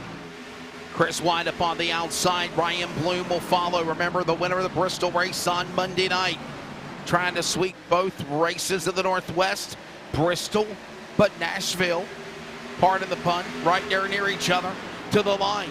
Closing in on lap 100. Top 7, top 8, single file, not for long. Here comes White. He'll jump out of line and go do-si-do with Gormley in the 2. He finally had the opportunity that was presented to him right in front of his very own eyes, both in real life and virtually. Here he goes inside of the racetrack, trying to make that pass for the podium spot on Gormley. Gormley somewhat slams the door. White gasses it back up. He tries to get to his bumper off the corner. It's not enough. They brush the wall off the corner, and here comes Ryan Bloom. He's putting some fire down on that 47 teal and white car into 1. It's a conveyor belt with a kaleidoscope of colors with the first 7 cars breaking away. They're single file. Behind them, behind Bloom, O'Hare, Smith, King, Stabnow in a hornet's nest battling to get up to the battle with the leaders in the 3. Everybody right now still single file. Some guys double wide behind them. Devin West, though, closing that gap ever so slightly on Dennis Moore. They head down to the inside of the racetrack. This time by lap 101 goes up on the board. 50 laps to go. Chris White really loose entering turn 1 there on the entry. He slips up a little bit, gathers it back up. That opens the door up for the 25 of Bloom. He'll look to the inside down into turn number 3. 100 laps again on the scoreboard. 50 laps to go now. And they come to the line. It'll be 49 remaining. And all the while, it is still Dennis Moore, Devin West. You see them all single file slamming off the wall again. Behind the wall is going to be Tyler King. He had contact. Jeff Stabnow, I believe, also got in the fence. They hold it together. They stay green. They're in 2. Yeah, everybody kind of trying to regather themselves back up. Occasionally, they keep slapping the wall. About 1 car every lap off turn number 4 slaps that wall just because of how flat it gets up to and because of how much the car wants to slide out into the outside wall. You see Garber and Lowther side by side off turn number 4, and then Brightsman, Cooper loose off turn number 4. He saves it after not being able to save it just a handful of laps ago and wrecked Roy Grande Jr. He gathers it back up now, though, and here comes Frazier to his outside. And let's talk about the number 2, if you will, the driver, Seth Frazier. I know he's in the top 15, trying to climb back into the battle. But remember, he tagged off the Chad Malik car about lap 40 of the start of this race, fighting, clawing, back to 13th, getting around Cooper, getting around Daggett, slamming the wall in the concrete, but he still keeps going into 1. Yeah, he's doing a really good job trying to work back to the outside of that teal and white car. No, that's not Chris White. That's Sean Brightsman. Here he comes to the outside of him on the Homestead winner this past few weeks ago, and he's looking up to the outside. And also, here comes Troy Daggett trying to continue his strong run towards the front. He goes all the way to the bottom, paints that yellow line, drifts up. He's really loose off turn number 4 this time around. Back to the start-finish line, lap number 104 of 150 laps. 45 laps to go next time by, and it is Dale Pucker time. It's time to go to the payout window and put yourselves into place for checkmate. Aerokinetics having a good run now. Roy Grande putting out a caution earlier. He's now hooked up with his teammate Frank Harris, and they're trying to play gun wingman and goes to the front as we got caution. Stabnow. He got into Chris White. Caution is out. Jeff Stabnow, Chris White, I saw it on the screen. Stabnow pulls away, Chris White able to pull away, and the yellow flag will fly for the 5th time now here at Nashville. Here's a look at what happened on the replay, Jason, of why we're under caution. Yeah, and it actually was Ryan Bloom in the number 25 machine who got into him right there. Gormley switcheroo down the back straightaway. And no, it was Gormley. Gormley just got him really low, and Bloom, the victim of it right there. Now. We just saw Stabnow just literally slither through there and miss it is what I was going to tell you. But it's Ryan Bloom who spun down at the bottom. The Bristol winner on Monday. The first driver to win 2 Northwest truck races of the season. From Boise, Idaho. Involved in an accident with Oregon's Christopher White in the caution out here. Unfortunate break for Chris White. Again, we keep talking about it. And hey, we got some guys coming into the pits this time around. Dennis Moore gives up that race lead. He brings in Sean Brightsman, Ledbetter, Fletcher.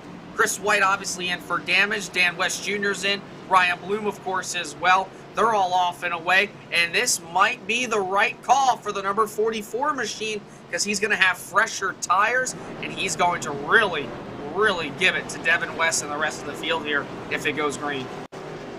Could you say money stop as well, Jason?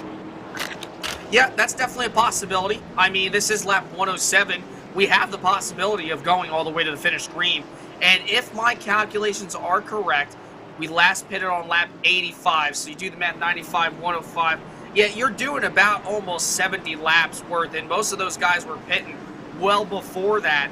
Earlier on. So, I mean, they're going to have to pit more than likely. They could stretch it but they would be banking on a caution at that point, and strategy would be a factor. So right now, Dennis Moore with probably the strategy of the year, obviously banking on that caution or just that one stop and go earlier on, and now it plays into his factor, gives up the lead, finds himself currently in the 14th position. So still mid-pack, but a little bit further up, if you'd say. So he has a very good shot at making this race his here tonight if this race were to go green all the way to the end. Drivers coming down to pit lane inside the top 20. Everyone else holding on to their spot again as Sean Breitzman on the pit lane.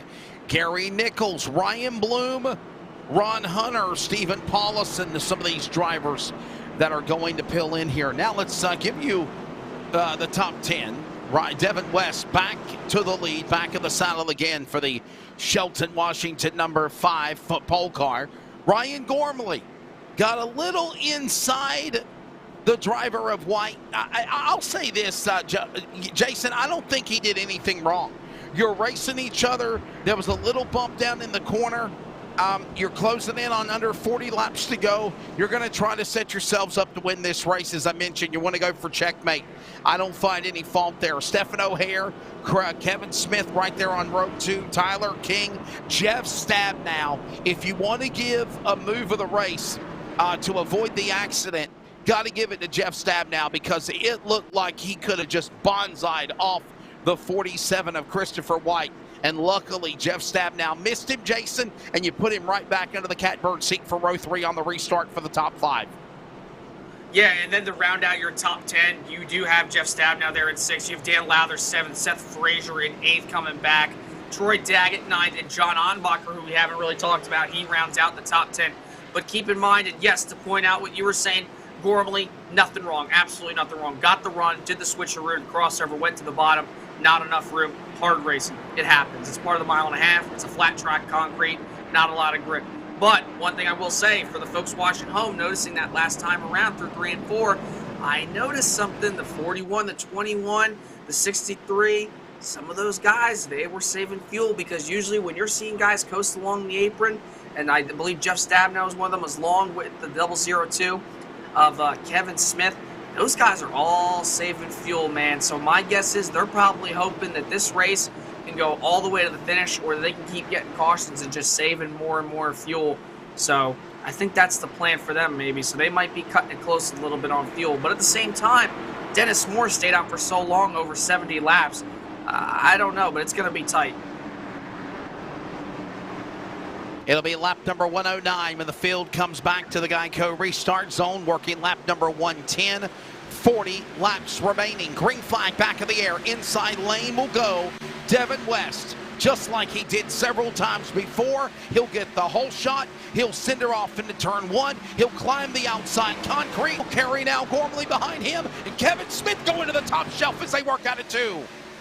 Smith to the outside, side by side with last year's Truck Series champion, Tyler King. There's the Michael Waltrip Band-Aid machine on the inside of the racetrack. And here comes Jeff Stabnow, looking to make it 3 wide on Smith and Lowther off turn number 4. But he's under fire from Troy Daggett, the number 99, and Seth Frazier back behind him. They scramble to the line, this time by lap 111. Goes up on the board as they're into 1. Oh, and Smith gets loose. Wow! White! Save there. Smith got a bump from Stabnow. Stabnow about made everyone else check up in the back. Frazier was one of them, and somehow, some way, no calamity. They're not done yet. There is Tyler Kidd about ran up into Aaron Cooper as they come out of turn 4, and this is all because they bottlenecked the field behind them. They've got to break apart here. One car in the wall back there, Jaden Ledbetter, I believe. No, it was not Ledbetter. It was somebody else there. Looked like a green and black car. And I believe that might have, I'm not really too sure, but we had one car slam the outside. Yeah, Chris Kynes, the number 20, he was slamming the wall there off the corner, and good job to him. Or no, it wasn't Chris Kynes, I believe. I'm not sure. It was that the green and black car right there. Chris Camary. Chris Camary, yeah, Chris was the one we were talking about. He's, 15. Yep. Yeah, he slammed the wall. He does it again off the corner, and he's loose, and he saves it. Man, these guys are fighting so hard for every position here from the virtual Nashville Super Speedway. It's getting down to the nitty-gritty. We're approaching lap 114 of 150. You got what you got, man. You're setting the sails. You're hoping the wind catches him. You're trying to fly to the front like Dennis Moore is right now, currently in 9th. He's trying to lurk around Garber, the number 94, and Stapp down the 24 off turn number 4. Jeff Stapp now was all the way in the 5th, 6th position. When that happened, he falls all the way back down to 10th. West is the leader. Look at now Garber. Garber and Dennis Moore, they battle going up. In front of them is Lowther and White battling. Also Smith and Daggett off the 2. Smith all the way to the bottom of the racetrack on Lowther, trying to get clear of him very, very quickly. But here comes Garber, the number 94 machine. He's got a little bit of a run. Smith clears the 63, opens the door wide open, in fact, for Garber. He might get a 2-for-1 special here in Nashville tonight on this beautiful Wednesday night. Here he goes into 1. He's looking to try to get that 2-for-1 special. He's got the coupon. He's looking to punch it. Here he goes to the inside of Kevin Smith off turn number 2. And here comes Dennis Moore on them fresh Goodyear Eagles, flying towards the front of the field with the 94 of Kenneth Garber, who, by the way, is on the same strategy as Moore. Dennis Moore up to 8th. He's now only 2 seconds back to the leader, Devin West. I know it seems like it's a lot, but it's not. They climb the banking back to turn number 1 of the concrete here at the virtual Nashville Super Speedway. And they're all single file now behind them in the top 9 to the back straightaway. Yeah, it's going to be really interesting to see if the strategy plays out for Garber and Moore, which it should. I don't expect it to not, because they're flying through the field right now. Looking up at the leaderboards, they are about a 1/10.5 faster than the guys in front of them, maybe a little bit less than a 1/10.5, but still, they're flying. And as these laps continue to click off, that time around, they were practically 2 to 4 tenths quicker than half the field right now. And I mean, they're just flying through this field, so I expect them to probably get up towards the front, and they're just hoping this race goes green.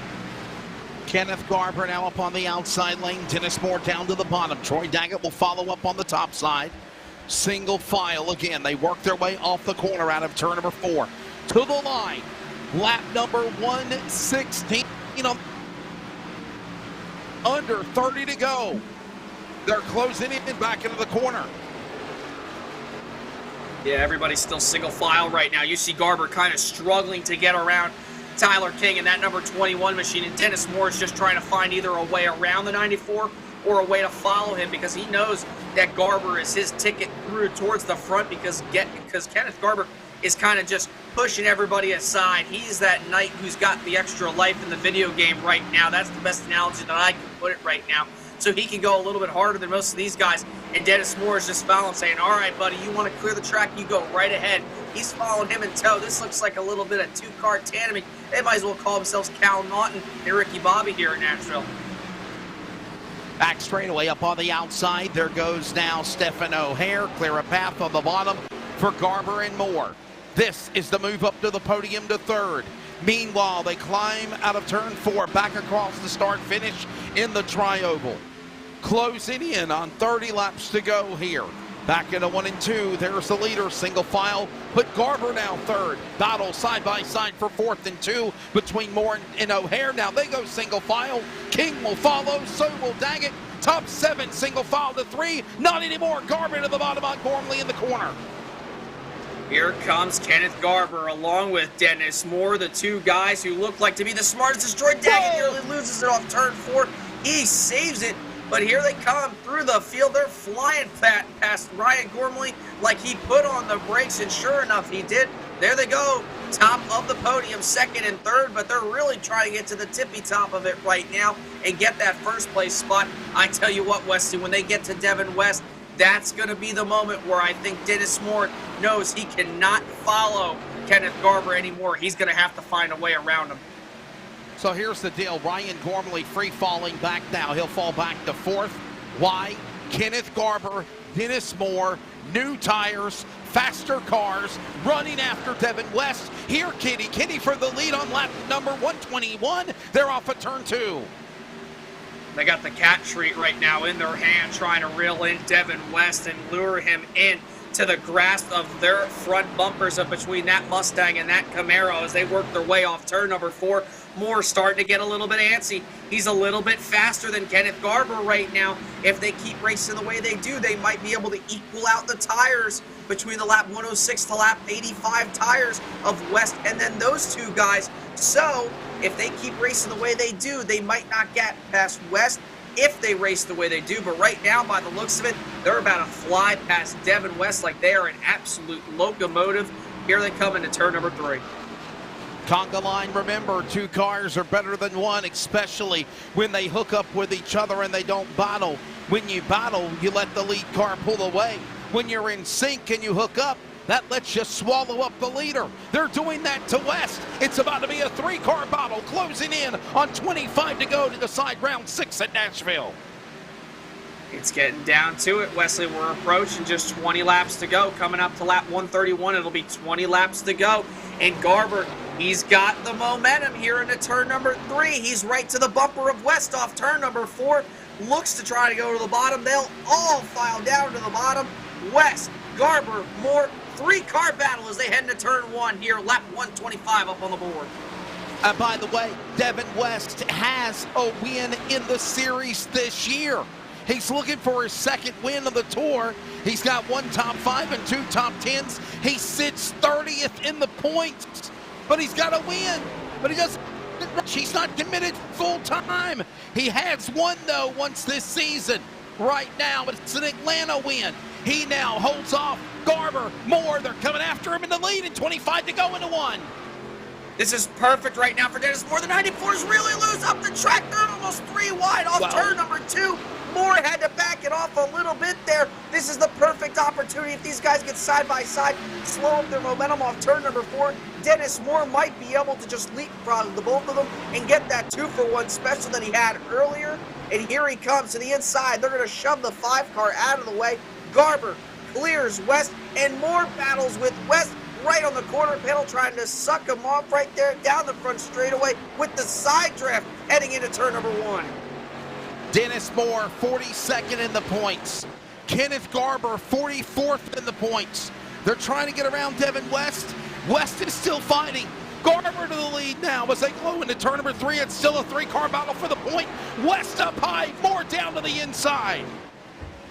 Oh, and here they come off turn number 4. Moore finally is able to close the door on West. He'll do the switcheroo to the inside, but not enough right there for West off turn number 4. He'll clear him. Now Dennis Moore can set his sights on Kenneth Garber for the race lead. This could be the battle for the race win if nothing else happens.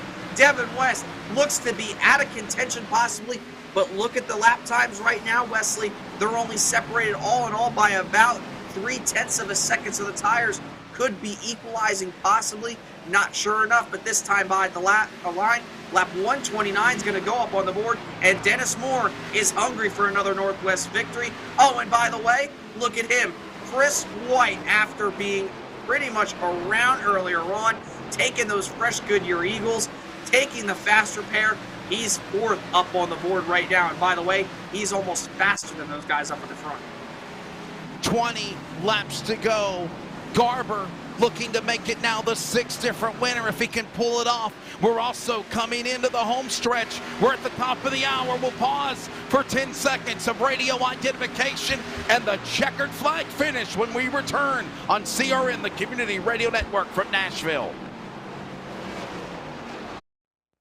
Community Radio Network, WCRN 87.9 FM, Clayton, Garner, Raleigh, North Carolina, USA. We are CRN.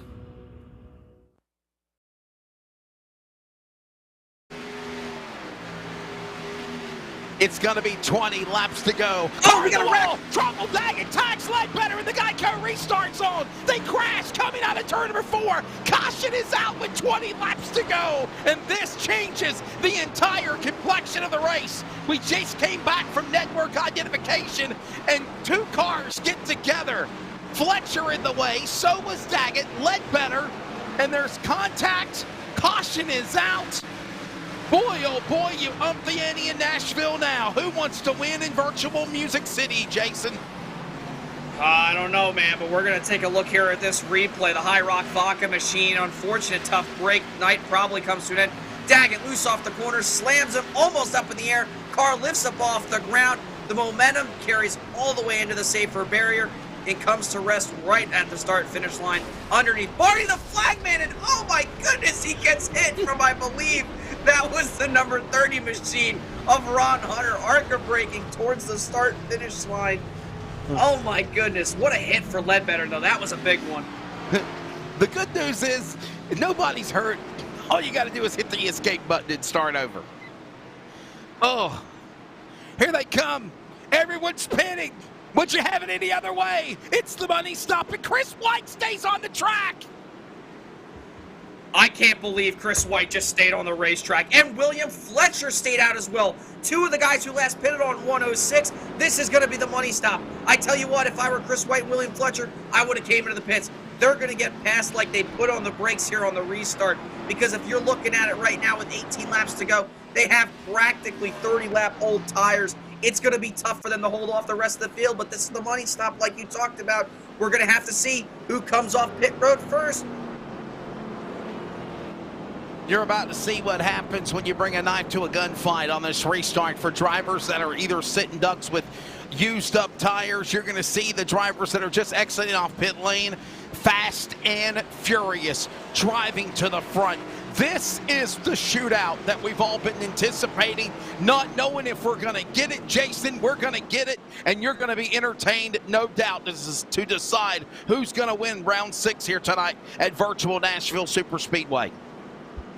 Yeah, this has been a heck of a race so far between strategies, racing in general, crashes. It's been your typical NASCAR be-fixed race in a sense, and that's basically what it's been. And now with 18 laps to go, you're Chris White and William Fletcher, man. You got what you got. There ain't nothing left you can do. You come into the pits, you're done. I mean, there's nothing you can do. You know, and everybody else is coming to the pits, that's a lap down. I mean, this race really, realistically, is going to be between Devin West, Dennis Moore, and Kenneth Garber. I can't see anybody else getting up there to compete. But the question is what's going to be, Wesley? Who's going to get around Chris White and William Fletcher first, and how are they going to do it, and will they have enough time to clear them before the rest of the field comes on through?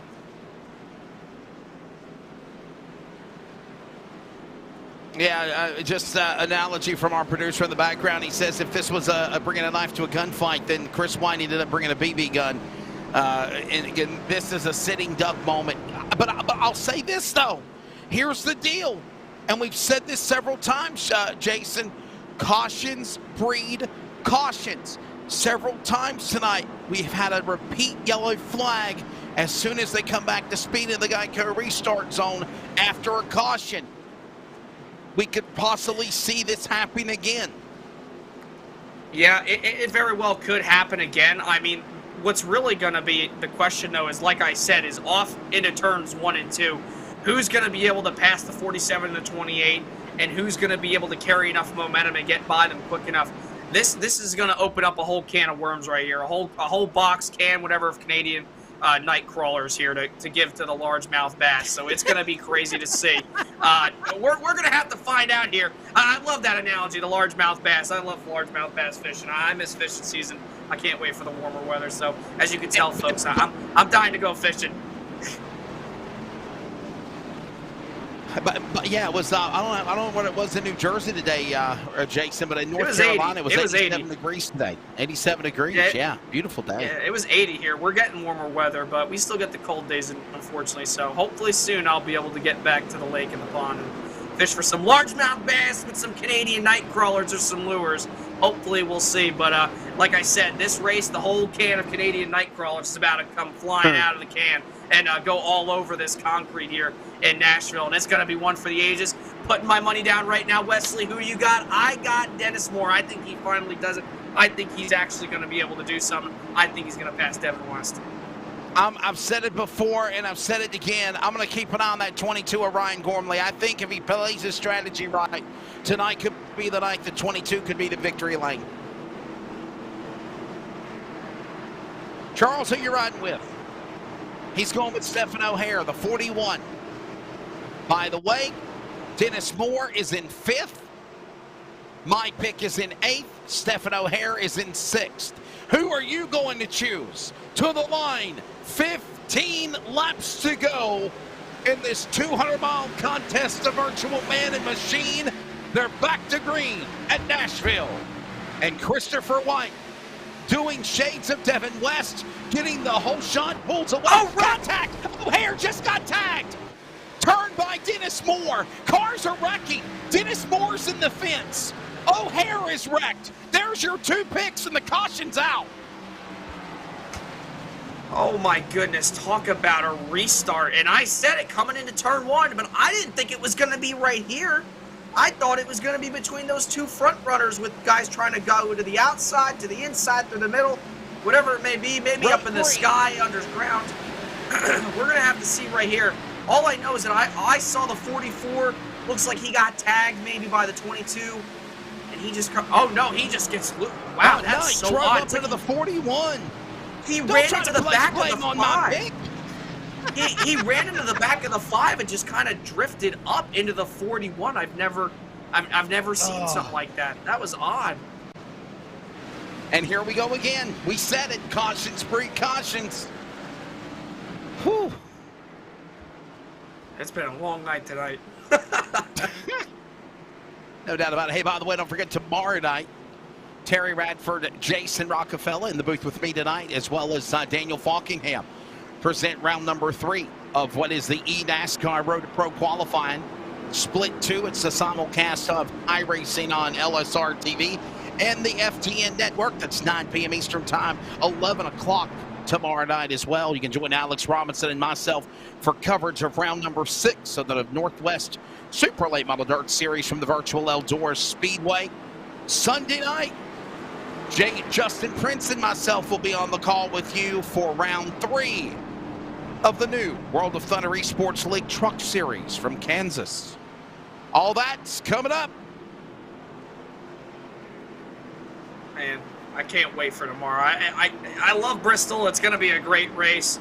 Round 5, it's going to be awesome, man. I mean, Bristol, it's going to be interesting because you think to yourself, these guys, they tend to, you know, they race really hard. A lot of guys are going to try to stay out tomorrow night for sure and try to pick up a win for sure. You know, a lot of guys, they think of that race as one of the biggest building races of the year because it's the world's fastest half mile, Wesley. You're going to be going at speed so fast, you're not going to be able to process anything very quickly because of just how fast you're clocking lap times there at the virtual Bristol Motor Speedway. So should be fun. It should be fun all week long into next week for all of LSRTV's coverage for sure. And by the way, don't forget, we're not going to know what the world to do with ourselves next week. We're off on Monday. We're off on Wednesday. We're off on Thursday, Sunday of next week. Just make sure you have that planned. We're going to take a week off after Monday night, and we'll come back with you the following Sunday evening. No, the following Monday, actually. So we're taking, Jason, go. You can go fishing. I will go fishing. I might just go fish. I might just go fish and start after Motor Pro on Thursday night. I don't care. It's 12:30 in the morning. I don't care. I'll go get my shoes on. I'll grab the car keys. I'll go dig up some worms in the yard or something. I'll go toss some bait around in the pond down the road. Anyhow, we come back to racing next the 19th for the April the 26th. We're back here April 24th. We're at Dover Motor Speedway for the trucks. On again the 24th. On the 26th, we are at Mid-Ohio Sports Course. Road course racing for the trucks in 2 weeks from tonight.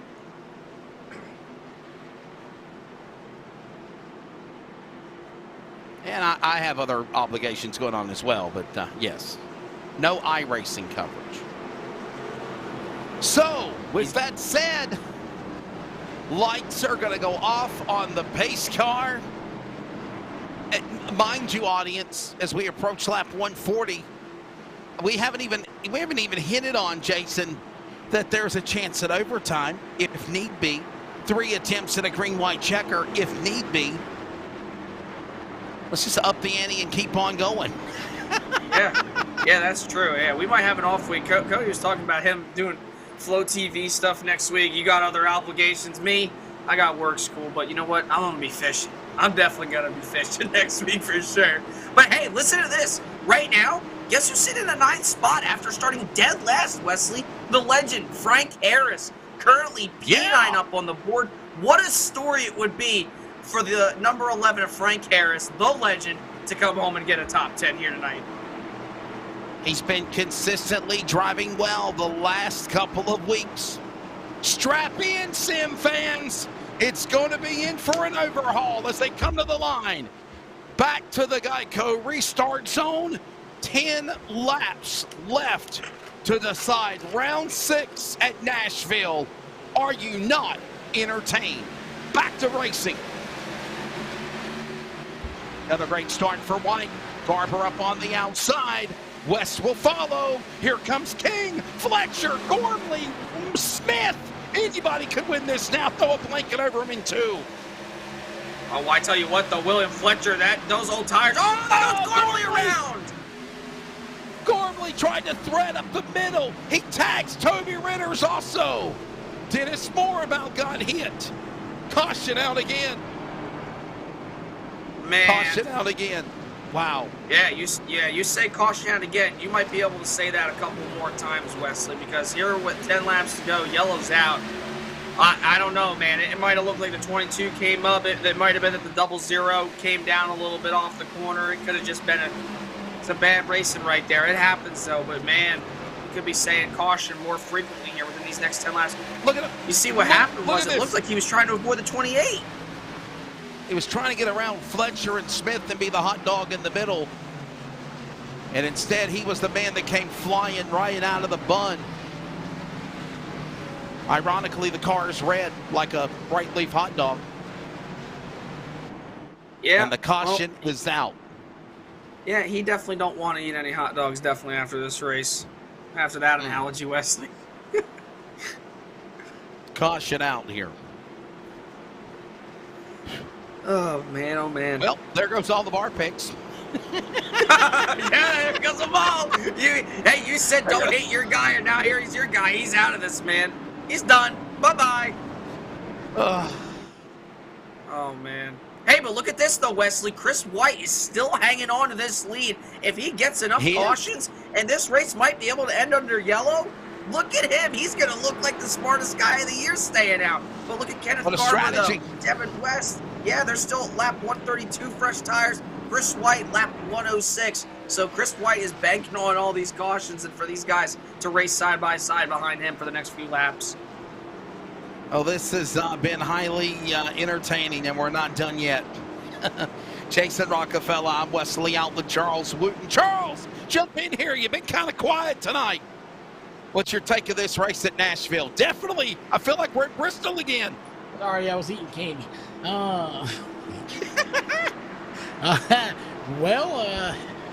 It's been a good race. A few cautions, so yeah, we'll just throw that up there for you. 8 cautions, 26 8 cautions. laps. Hey, we've had as many cautions as we had lead changes. That's I'm impressed. But there you go. It's been good, you know. People know I'm still alive because I'm here, so that's always good too. So, yeah. I tell you what, though. You see about 8 total cautions tonight. I think that's about how many Red Bulls you've had this week after having no sleep because of all the work you've been doing. I will confess, I traded it on my Red Bulls, meaning I ran out. But I've actually been on Best Made Sour Pickles for the last day or 2. All right, so 8 pickles make it. Yeah. 8 jars, so maybe. You're a fan of soured pickles, but not pickled eggs, right, Charles? Right? I've never had a pickled egg, and I don't ever intend to. How dare you pick on my cousins? Your cousins are pickled eggs? My sister calls me egghead.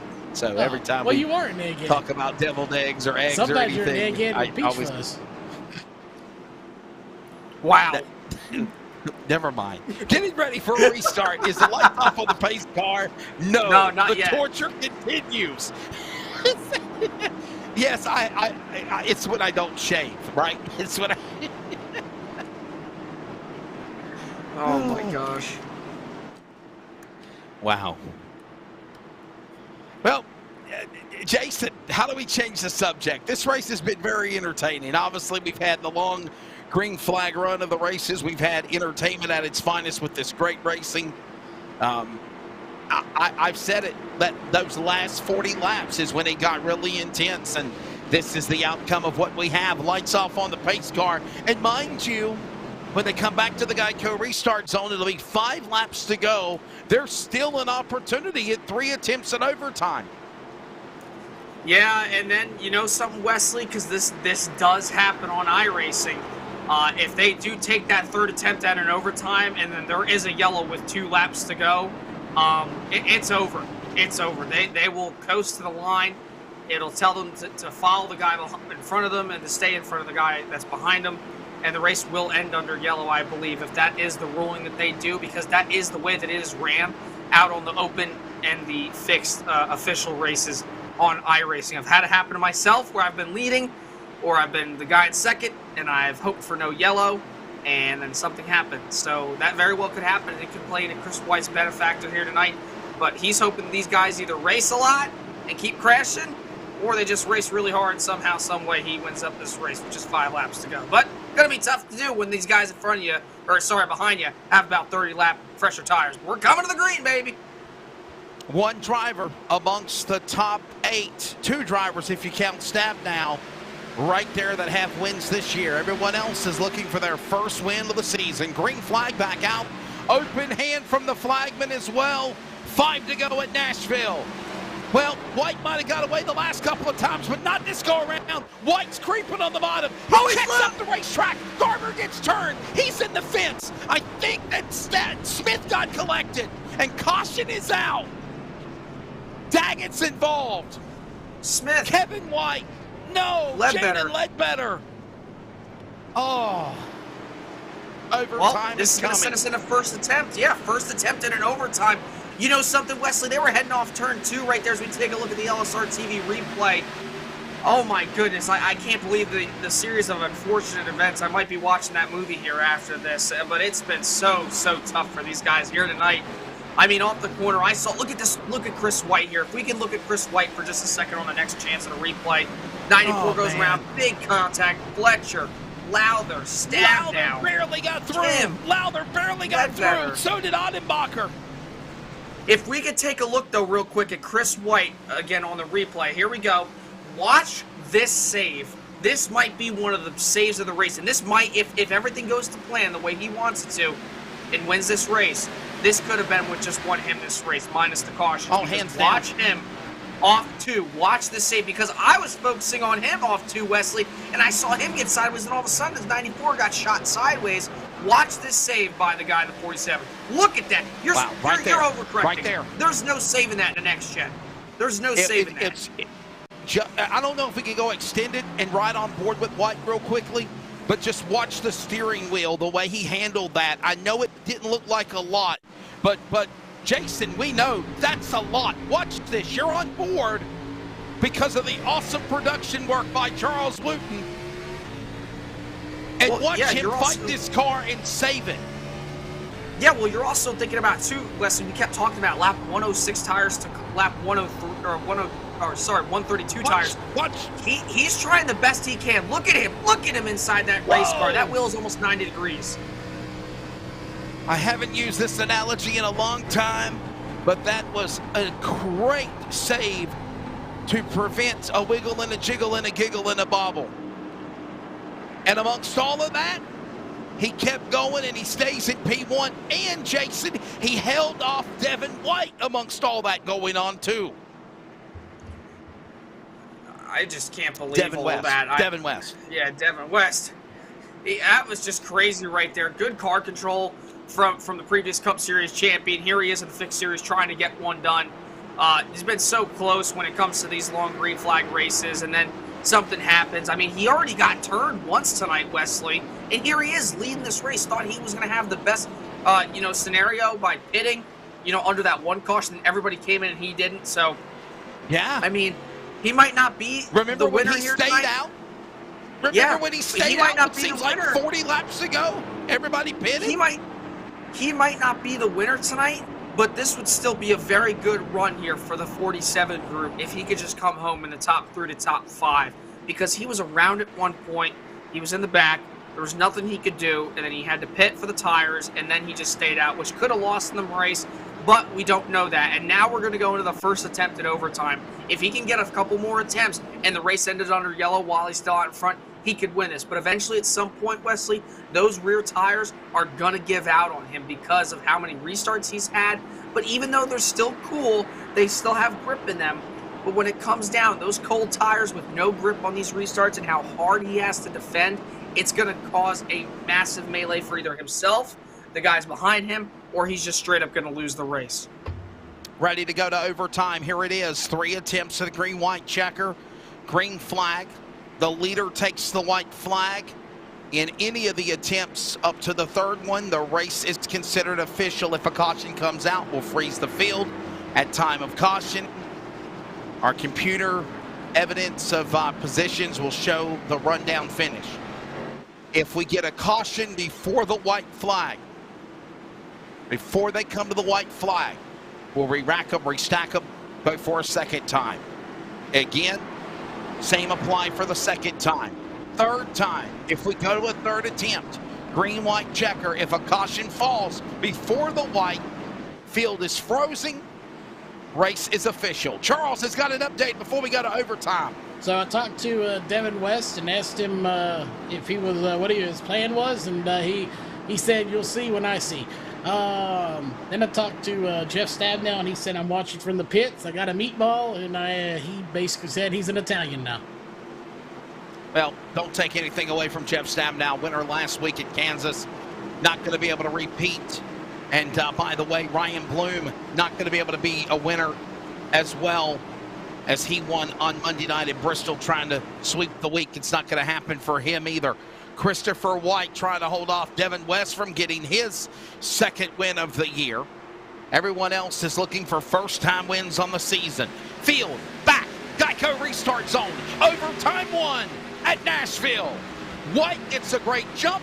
King on the inside, West to the outside, and we go to 1. This is just what Chris White needs right now, but Tyler King trying to get clear of the 5 of Devin West. It's not going to be enough. If they're going to want a chance, they're going to have to clear one of the other now here as they work their way into 3. Devin West gives the upper hand, but right now Chris White loves what he's seeing. Devin West, though, finally off turn 4. He'll clear him this time by White flag at the line. They're wrecking the back. Will the yellow come out? Trouble, caution is out. They said no. White flag waves first. This is the last lap.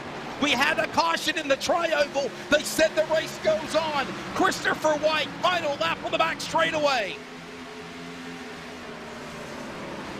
They go to 3.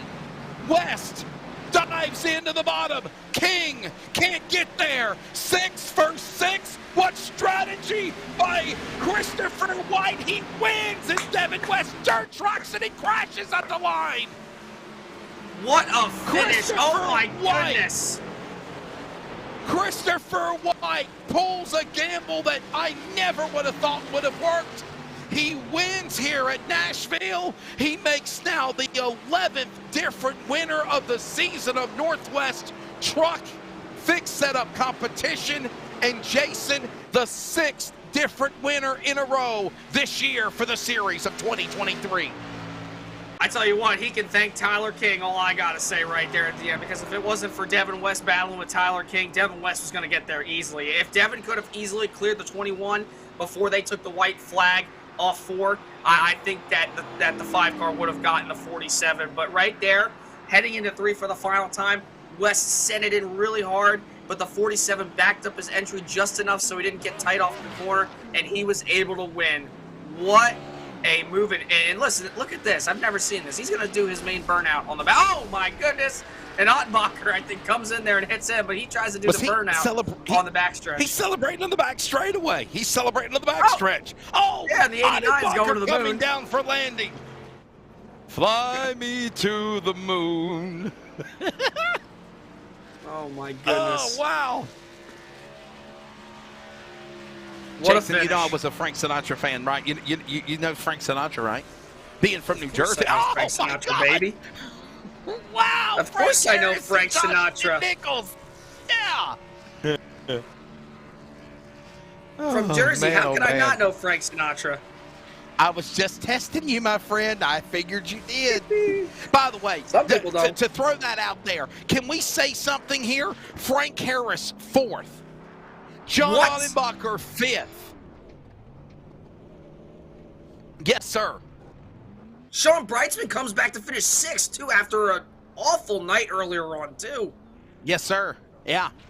And I'll tell you again, if Tyler King would not have aggressively battled Devin West, we'd probably be talking to the 5 in victory lane and have for another week now the first repeat winner of the season. We saw, of course, Ryan Bloom do it for the trucks on Monday night at Bristol. We thought we'd see Devin West do it again after winning at Atlanta on tonight, but it just didn't happen. Here you go. Look at this. Look at this, man. I'm loving the finishing order.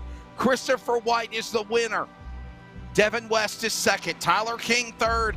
Props to the legend Frank Harris, man. What a boy for the number 11 for the, of course, team. John Ottenbacher 5th. Sean Brightsman 6th.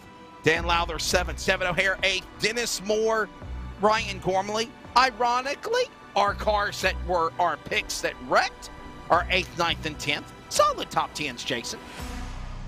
Yeah, I beat you, so that's all that matters. 11th, Kenneth Garber, the 94. Gary Nichols, 12th. Jaden Ledbetter, 13th after a solid performance. Kevin Smith, heartbreak again, 14th. Troy Daggett, 15th. Aaron Cooper, 16th. William Fletcher, 17th. Toby Ritters comes back home to finish top 20 in the 18th spot. Tyler Kim, 19th. And then 20th, one lap down, is Dan West Jr. in the 55. Well, multiple laps down are out of the race for everyone else, including Chris Kynes at 21st, Zach Rush 22nd, Brett Johnson 23rd, Chris Camary 24th, Jeff Stabdown, Kansas winner, involved at the end, crashing 25th. Stephen Paulison 26th, Paul Newton the points leader. How will the points shake up for the 27? Ironically, car 27 finishing there in that spot. Roy Grande.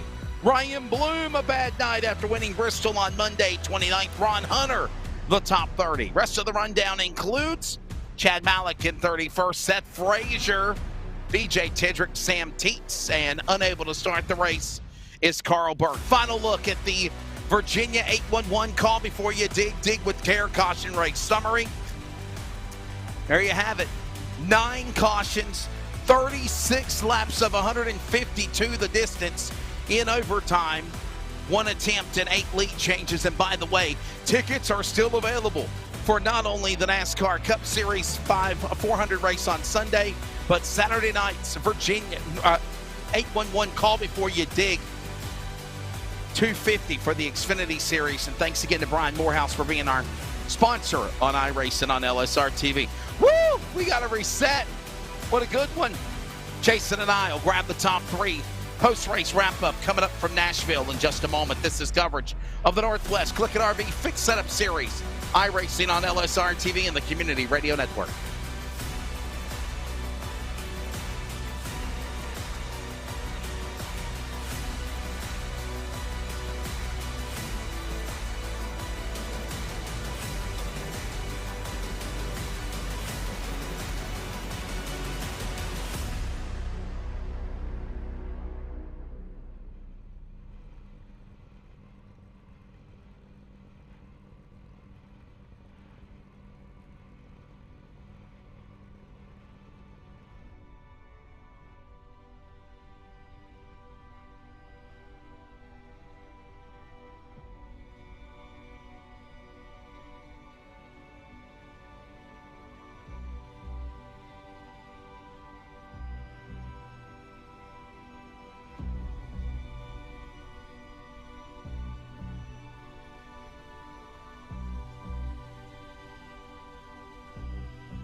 All right, ladies and gentlemen, welcome back to coverage of iRacing on LSRTV and on the Community Radio Network. Jason Rockefeller, Wesley Outland, Charles Wooten on the production side of things. What a phenomenal race here tonight. And I've said it before, I'll say it again, we'll say it in closing. The Northwest, it just does not disappoint with its iRacing broadcast coverage. 6 different winners now in 6 races for the Northwest CLICKIT RV Fixed Setup Series, and 11 different winners on the year, besides 1 repeat winner of Ryan Bloom. It's, of course, Christopher White. We'll talk to him in a moment, but first let's grab third place. Driver of the number 21, winner of the championship of the trucks last year, Tyler King. I'm digging that Band-Aid Michael Waltrip throwback. Man, what a crazy race here. This race was just entertaining from beginning to the end. You had the long green flag runs. You had the pit strategy. And then the caution flag. And it just made everything go cattywampus to the finish. But somehow you hold on to a podium third. Your take of Nashville. Yeah, it was a great race. Blue qualifying. Didn't practice at all other than what we had before the session. Blew my qualifying lap, started way in the back, 26, worked my way up to the field. Pit strategy, I think, was in our favor until we had the string of yellows, but, that worked out too, because I don't think I was very fast. I could pick off some guys on the restart, and I thought I had a really good shot there late in the run. Everything was working out right, and I was just, picking up spot after spot after on the restarts, and I was happy with where I was on the final restart, but didn't quite get aggressive enough going into turn 1 for Devin. I should have pushed him out a little bit further, I think. Probably went a little too deep, not enough brake. Allowed him to get the crossover on me and get the run going down the back straightaway. And being on the outside going in turn 3 is not ideal. I was hoping that Chris would have a little less tire, but seemed to be hanging on pretty well. So yeah, we didn't get the big run on Chris that I was hoping for and get the slingshot around the outside. Yeah, Tyler, man, you did a great job tonight coming home third. Just wanted to say y'all put on a really good race for us here in the booth and also the fans as well. But we saw a lot of strategy playing tonight. What was your take there on that caution about halfway through the race? You saw some guys staying out like Dennis did and everybody, and then obviously, everything kind of crumbled later on in the race. But what was your strategy throughout the race? Was it a 1? Was it a 2 stop? Like, what were you planning? What was your mindset going into when strategy started to be a factor?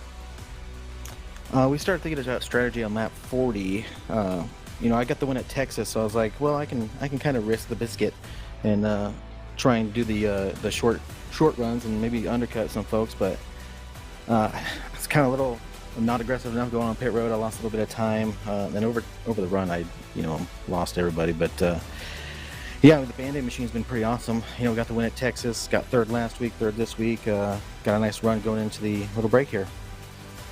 And I'll tell you what, buddy, segue this into thanking your sponsors. Definitely going to enjoy a nice week off. Ready for that? Yeah, get to go do some practices for Mid-Ohio. Hopefully can get second place. First guy that's not Paul. Yeah. That's something to think about. The road course king had a bad night for the points leader. We'll see what happens when he goes to his road course race in 2 weeks at Mid-Ohio. Well, there you go, ladies and gentlemen. Tyler King will finish in the number 3 position. Let's talk to the runner-up. He's going to win this year as well. Back in Atlanta, he was trying to go for also a chance at 2 wins on the year. Shades of what Ryan Bloom did for the Truck Series at Bristol on Monday night. And, Devin West, if you had to go back and do it all over again, would you do things differently, or are you happy, though, with a second podium finish? Obviously, you'd be happy second podium finish. Obviously, this one stings quite a bit. I feel like I had the win. I did everything I could. I had the speed, and unfortunately, just wasn't my night. And the race seemed to do everything it could to put me in second or worse. So, but Chris deserved the win. I know in that first run he was right there with me the entire run. So I don't know. I think I did everything I could, so I don't regret anything. But I definitely wish I could have finished one spot better. Yeah, Devin, man, you did a really good job tonight. You probably had one of the best cars, if not the best car, arguably here tonight. That final caution that happened there, I believe it was about 5 laps to go. Do you think if that caution didn't come out, and with how quickly you were catching Chris within those last 2 laps on the green-white checker, do you think you would have been able to pass Chris, or do you think you would have had to challenge him really, really hard for that win? It's tough to say. Like Tyler said, Chris's tires were a lot better in those last 2 laps than I thought they would be. I also thought once he got past Tyler on the white flag lap, I had him, honestly. And Chris just rolled 1 and 2 just way better than I thought he would. Tried to send him to 3, but just pushed in the middle. And then I also want to say sorry to Stefan O'Hare and Dennis. I know I didn't necessarily do anything crazy, but put them in a bad spot, and they deserve better finishes than they got. So just sorry to them once again. But yeah, I feel like this one stings a little bit, but that's all right. We got plenty more races, and try again. But Devin, isn't this the nature of the beast, though, man? I mean, we've been through these song and dances for a long time. You literally, whether it's the trucks, whether it's the Cup or Xfinity or a truck or ARCA car on the Northwest, and even the Dirt Series now, when it comes down to the shootout, you've got to do any and everything you can to put yourself in the win column. Well, that's just it. Atlanta was a last lap pass just out for me, and I didn't deserve to win that race. So, I'm grateful for it. But yeah, I agree. These last lap shootouts, man. It's everything you can. I knew that 3 spot in the restart. I don't know what it was. It just was crazy good for everybody all night. Helped me out quite a bit on the second to last restart. So I knew Tyler would send it in there, wiped it up, and did everything I could. Like I said, I did everything I could. I feel like at least I don't regret anything. So that's what matters. And I'm far from the first person to ever lose a race that they felt they should have won. So I'm sure everybody feels of that every week. But hey, buddy, before I let you go, thank your sponsors. Oh yeah, of course. AWS, Canadian Custom Hardwood, Motorsports Distributing, and who else? Washington Supply, all big supporters. So thank you to them, and obviously LSRTV. You guys are awesome in the booth, probably the best. So. We appreciate that. Again, ladies and gentlemen, out of Shelton, Washington, driver of the number 5, Devin West, will have to settle for the number 2 position when this race is all said and done. Well, we go to victory lane now, and you heard the analogy of bring a knife to a gunfight. It better be, if it's a gun, a BB gun. Well, everything fell into place for the driver originally from Harrison Township, Michigan, now residing from Rochester, Washington, a former Cup Series champion.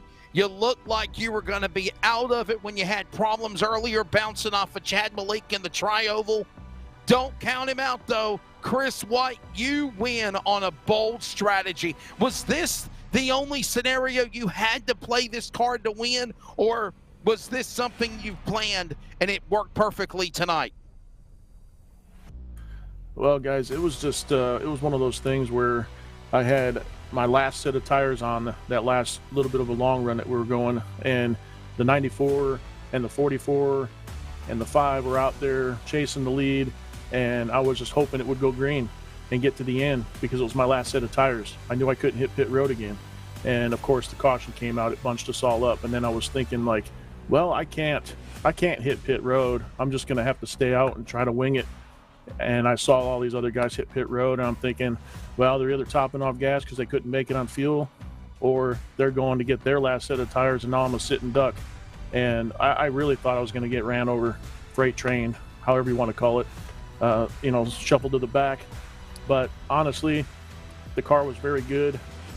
It was not as good as the 5 of Devin. I think he had the best car tonight. Unfortunately, I just couldn't find a way to catch him. Like, I could pace him, I just couldn't. I changed up my entries, I changed up everything. I tried to catch him, I just couldn't do it. He just had the best car tonight, and unfortunately he couldn't get up here and win. But it was a good, clean finish. I just am thankful to get the win. These wins are extremely hard to get, but it was not for all those. If it wasn't for all those cautions there in the last dozen laps or so, I wouldn't be sitting where I'm sitting. And the car was extremely loose, to say the least, and somehow I am where I am. Yeah, Chris, I finally get to talk to you, man, up here in the booth. I've been waiting for this. Every broadcast I talk about you have this monkey on your back somehow where you run really, really good. I mean, I was almost thinking that at Texas a few weeks ago you were going to be able to do it, and then you got wrecked down the back straightaway into 3 and weren't able really to rebound fully. And tonight you finally did it, man. A strategy call that was not even really intentional, just because you just said you didn't have any tires left. I mean, now that you finally got the monkey off your back because you were running so good and then just couldn't close it out, now that you finally won this week here at Nashville, how do you take this and transfer it on through the rest of the season and even the next few weeks in general? Because it's got to feel good to finally win after being so strong and just coming up short. Oh, certainly, Jason. You know, those stinking monkeys, they get you every time. It's nice to get it off my back for sure. I think I could speak for everybody. You know, that monkey creeps in there and it's just frustration. Things happen. And, you know, it's a tough crowd to come out here and race with. Everybody out here is very good, and the talent is just so strong. And these wins don't come easy. So when they come, it's very nice and bittersweet to come up here and get the win, or even just to finish on the podium for that matter. And I think we're off next week, so definitely getting a win going into the off week and carrying this momentum into the next race. It's going to be a nice week off, and no more monkeys on the back. Yeah, for sure. And hey, by the way, 6 different winners in 6 races on this series, 11 different winners in Northwest competition, counting the dirt series. With, by the way, Devin West won the first dirt race at Lima Land, and then we've seen 4 wins in a row by B.J. Duvall. Tomorrow night, round 6 will be at Eldora. But taking the dirt side away is the new freshman side of that. Looking at what you've done on the Northwest for Cup and Truck, being a former Cup Series champion, what can you say about just the competition in closing? Segue that to your sponsors of how it's so open now. On any given night, somebody can win these races now, Chris. Yeah, I mean, you said it right. It's just all these drivers out here, and we got new talent that's comes in every season, and these guys they're tough. You know, a lot of these guys put a lot of time in the seat in these cars, whether it's the Xfinity car, the Truck Series, or the dirt cars. I haven't run any of the dirt races, unfortunately. I'm not really big on the dirt stuff. I might jump in and have some fun here and there. Just haven't got there yet. Trying to focus a little bit more on the trucks and the Xfinity cars, but the talent's so strong, and like I said, it's very hard to win. And it's certainly I'm thankful to get here and be a part of this group. It's a good group to run with. Just about everybody in this series is respectful, and we try to put on a good show for LSRTV and those that do watch us out here every week. Takes a lot of work, takes a lot of effort, and it's a lot of fun, but can be frustrating at times. I certainly didn't think I was going to come into Nashville and win. This is not one of my best tracks. In fact, I hated Nashville last year. Just the tire wear was very, very, very bad. And but I surprised myself, to be honest. So very good car, very good run. Thankful for the win. And as far as sponsors, I got Everlance on the Chevy Camaro today. They're not actually a sponsor of mine, but I do use them for business purposes. That's an actual app you can download to track your business mileage and expense tracking. And at the end of the year, you can download your reports, submit that to your tax preparer. Makes it a lot easier to track your mileage and expenses. I do have a link I can share if anybody is interested. Just reach out to me on Facebook. As for other sponsors, got to thank you guys. LSRTV, as always, fantastic broadcasts. And certainly CLICKIT RV for coming on board and sponsoring the series. And hey, I finally get to thank sponsors. That's nice. I appreciate it, guys. It's been a fun one. And ladies and gentlemen, joining drivers that have won this year, including Daryl Tidrick, Devin West, Jeff Stabnow last week at Kansas, Ryan, of course, Tyler King, and Sean Breitzman, now the number 83. Christopher White makes it now the 6th different winner. As 47. He said, we are off. We are off next week. And we will go road course racing at the Mid-Ohio Sports Road Course, of course. And in closing, Jason, Paul Newton, bad night for the points leader. Going to a road course in 2 weeks. We call him the road course king. Didn't really take that bad of a hit. He's only 14 points back now to the new points leader, Sean Breitzman, who has a 7-point lead on Stephen O'Hare. Tyler King behind Newton in 4th. Ryan Gormley, 5th now. Frank Harris with a solid top 5 has moved to 6th in the points tonight. Ryan Bloom, Christopher White up 3 spots again. Now 8th, Brett Johnson and Seth Frazier, your top 10. Nashville was fun. It was exciting. It had so much all strategy, green flag runs, the pit stops, the crazy finishes, the crashes. If you're a fan of racing virtual reality, Jason, in closing, this was iRacing entertainment at its finest. We hope everyone enjoyed it. What a great show to take us into a week break before road course racing in 2 weeks. Yeah, I had a blast tonight. I mean, it looked like it was all going to be about strategy, and sure enough, it did. And congrats to Chris and everybody who finished up on the podium. And shout out to Frank Harris coming home 4th after starting dead last tonight, man. That's really impressive. Even with everybody's struggles they had tonight, he was able to stay out of harm's way tonight. He comes home 4th. So good job by him and John as well, coming home 5th. So great race. Enjoyed it. Provided multi-groove racing. Didn't really think we were going to see that, and then found out it was going to be a night race. And I was like, we might just see multi-groove racing. And sure enough, we did. Had a blast, and congratulations to Chris again and everybody else for putting on one heck of a show here for us. We certainly did, and we hope that everybody enjoyed it well. And ladies and gentlemen, again, that's going to wrap up our coverage. So tomorrow night, we've got racing for the eNASCAR Road to Pro qualifying split 2 at Bristol. Dirt, Eldora for the Northwest Super Late Model Dirt Series, and Sunday night, Kansas for round 3 of the World of Thunder Esports League. Always check it out at LSRTV on Facebook, Twitter, and Instagram at Sierra Sports as well. For everybody at Rocket Racing Media, for Charles Wooten, Jeff Stabnow. Hey, hopefully our shadow future announcer Billy Acala was entertained by tonight's Northwest race as well. Charles Wooten, phenomenal job in the production, handling things. For Jason Rockefeller, I am Wesley Outland. Good night from the virtual Nashville Super Speedway. 6 for 6 now. Christopher White survives a wild 200-miler in virtual Tennessee. We'll